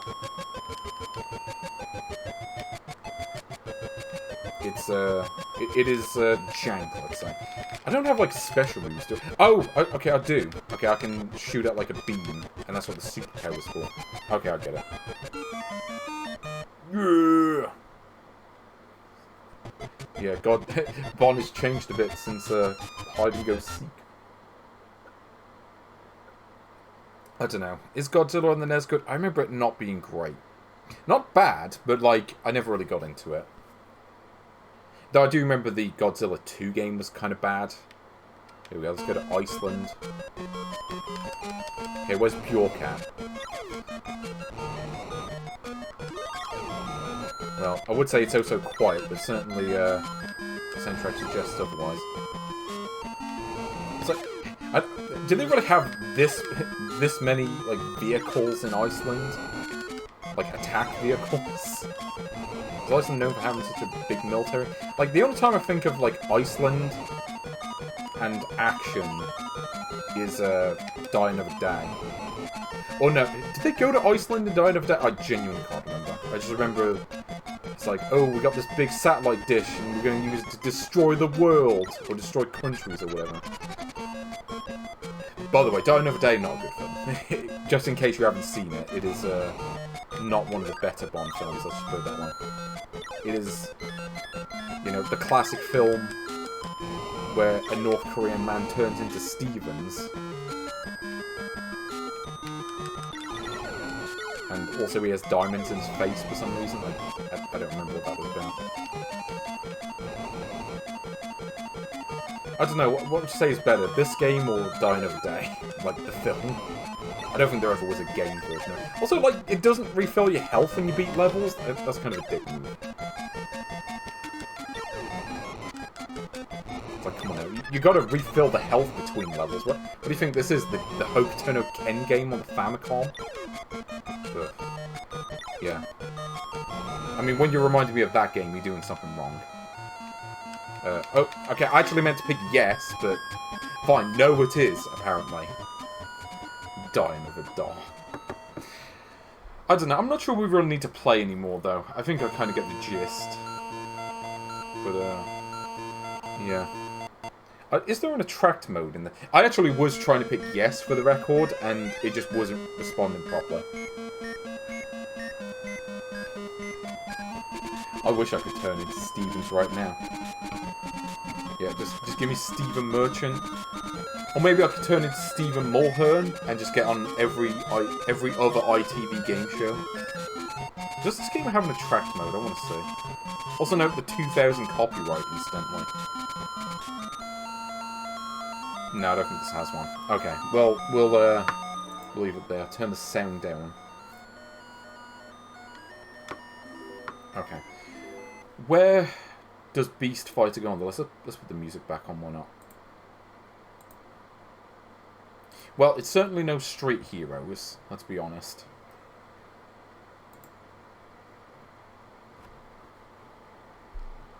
Yeah.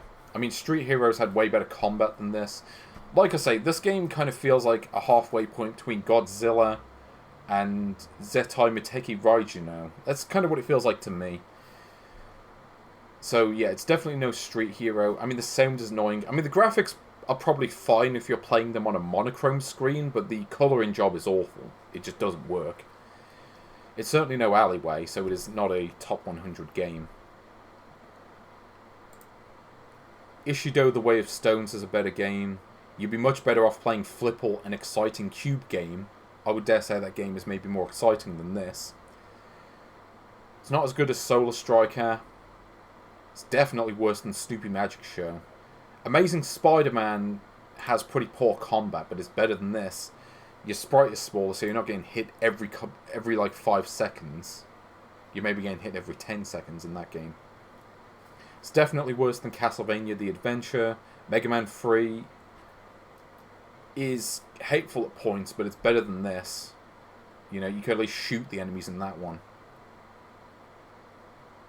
Digimon 024 is a better game. Yeah, I'd rather play that game, because at least that game you can avoid getting hit more reliably. I mean, Escape from Camp Deadly is a better game. Monster Truck is a barely controllable mess, but it's better than this. I mean, is it better or worse than Zetai Buteki Raijin? That game had better audio. It's basically kind of the one-on-one sections of this game.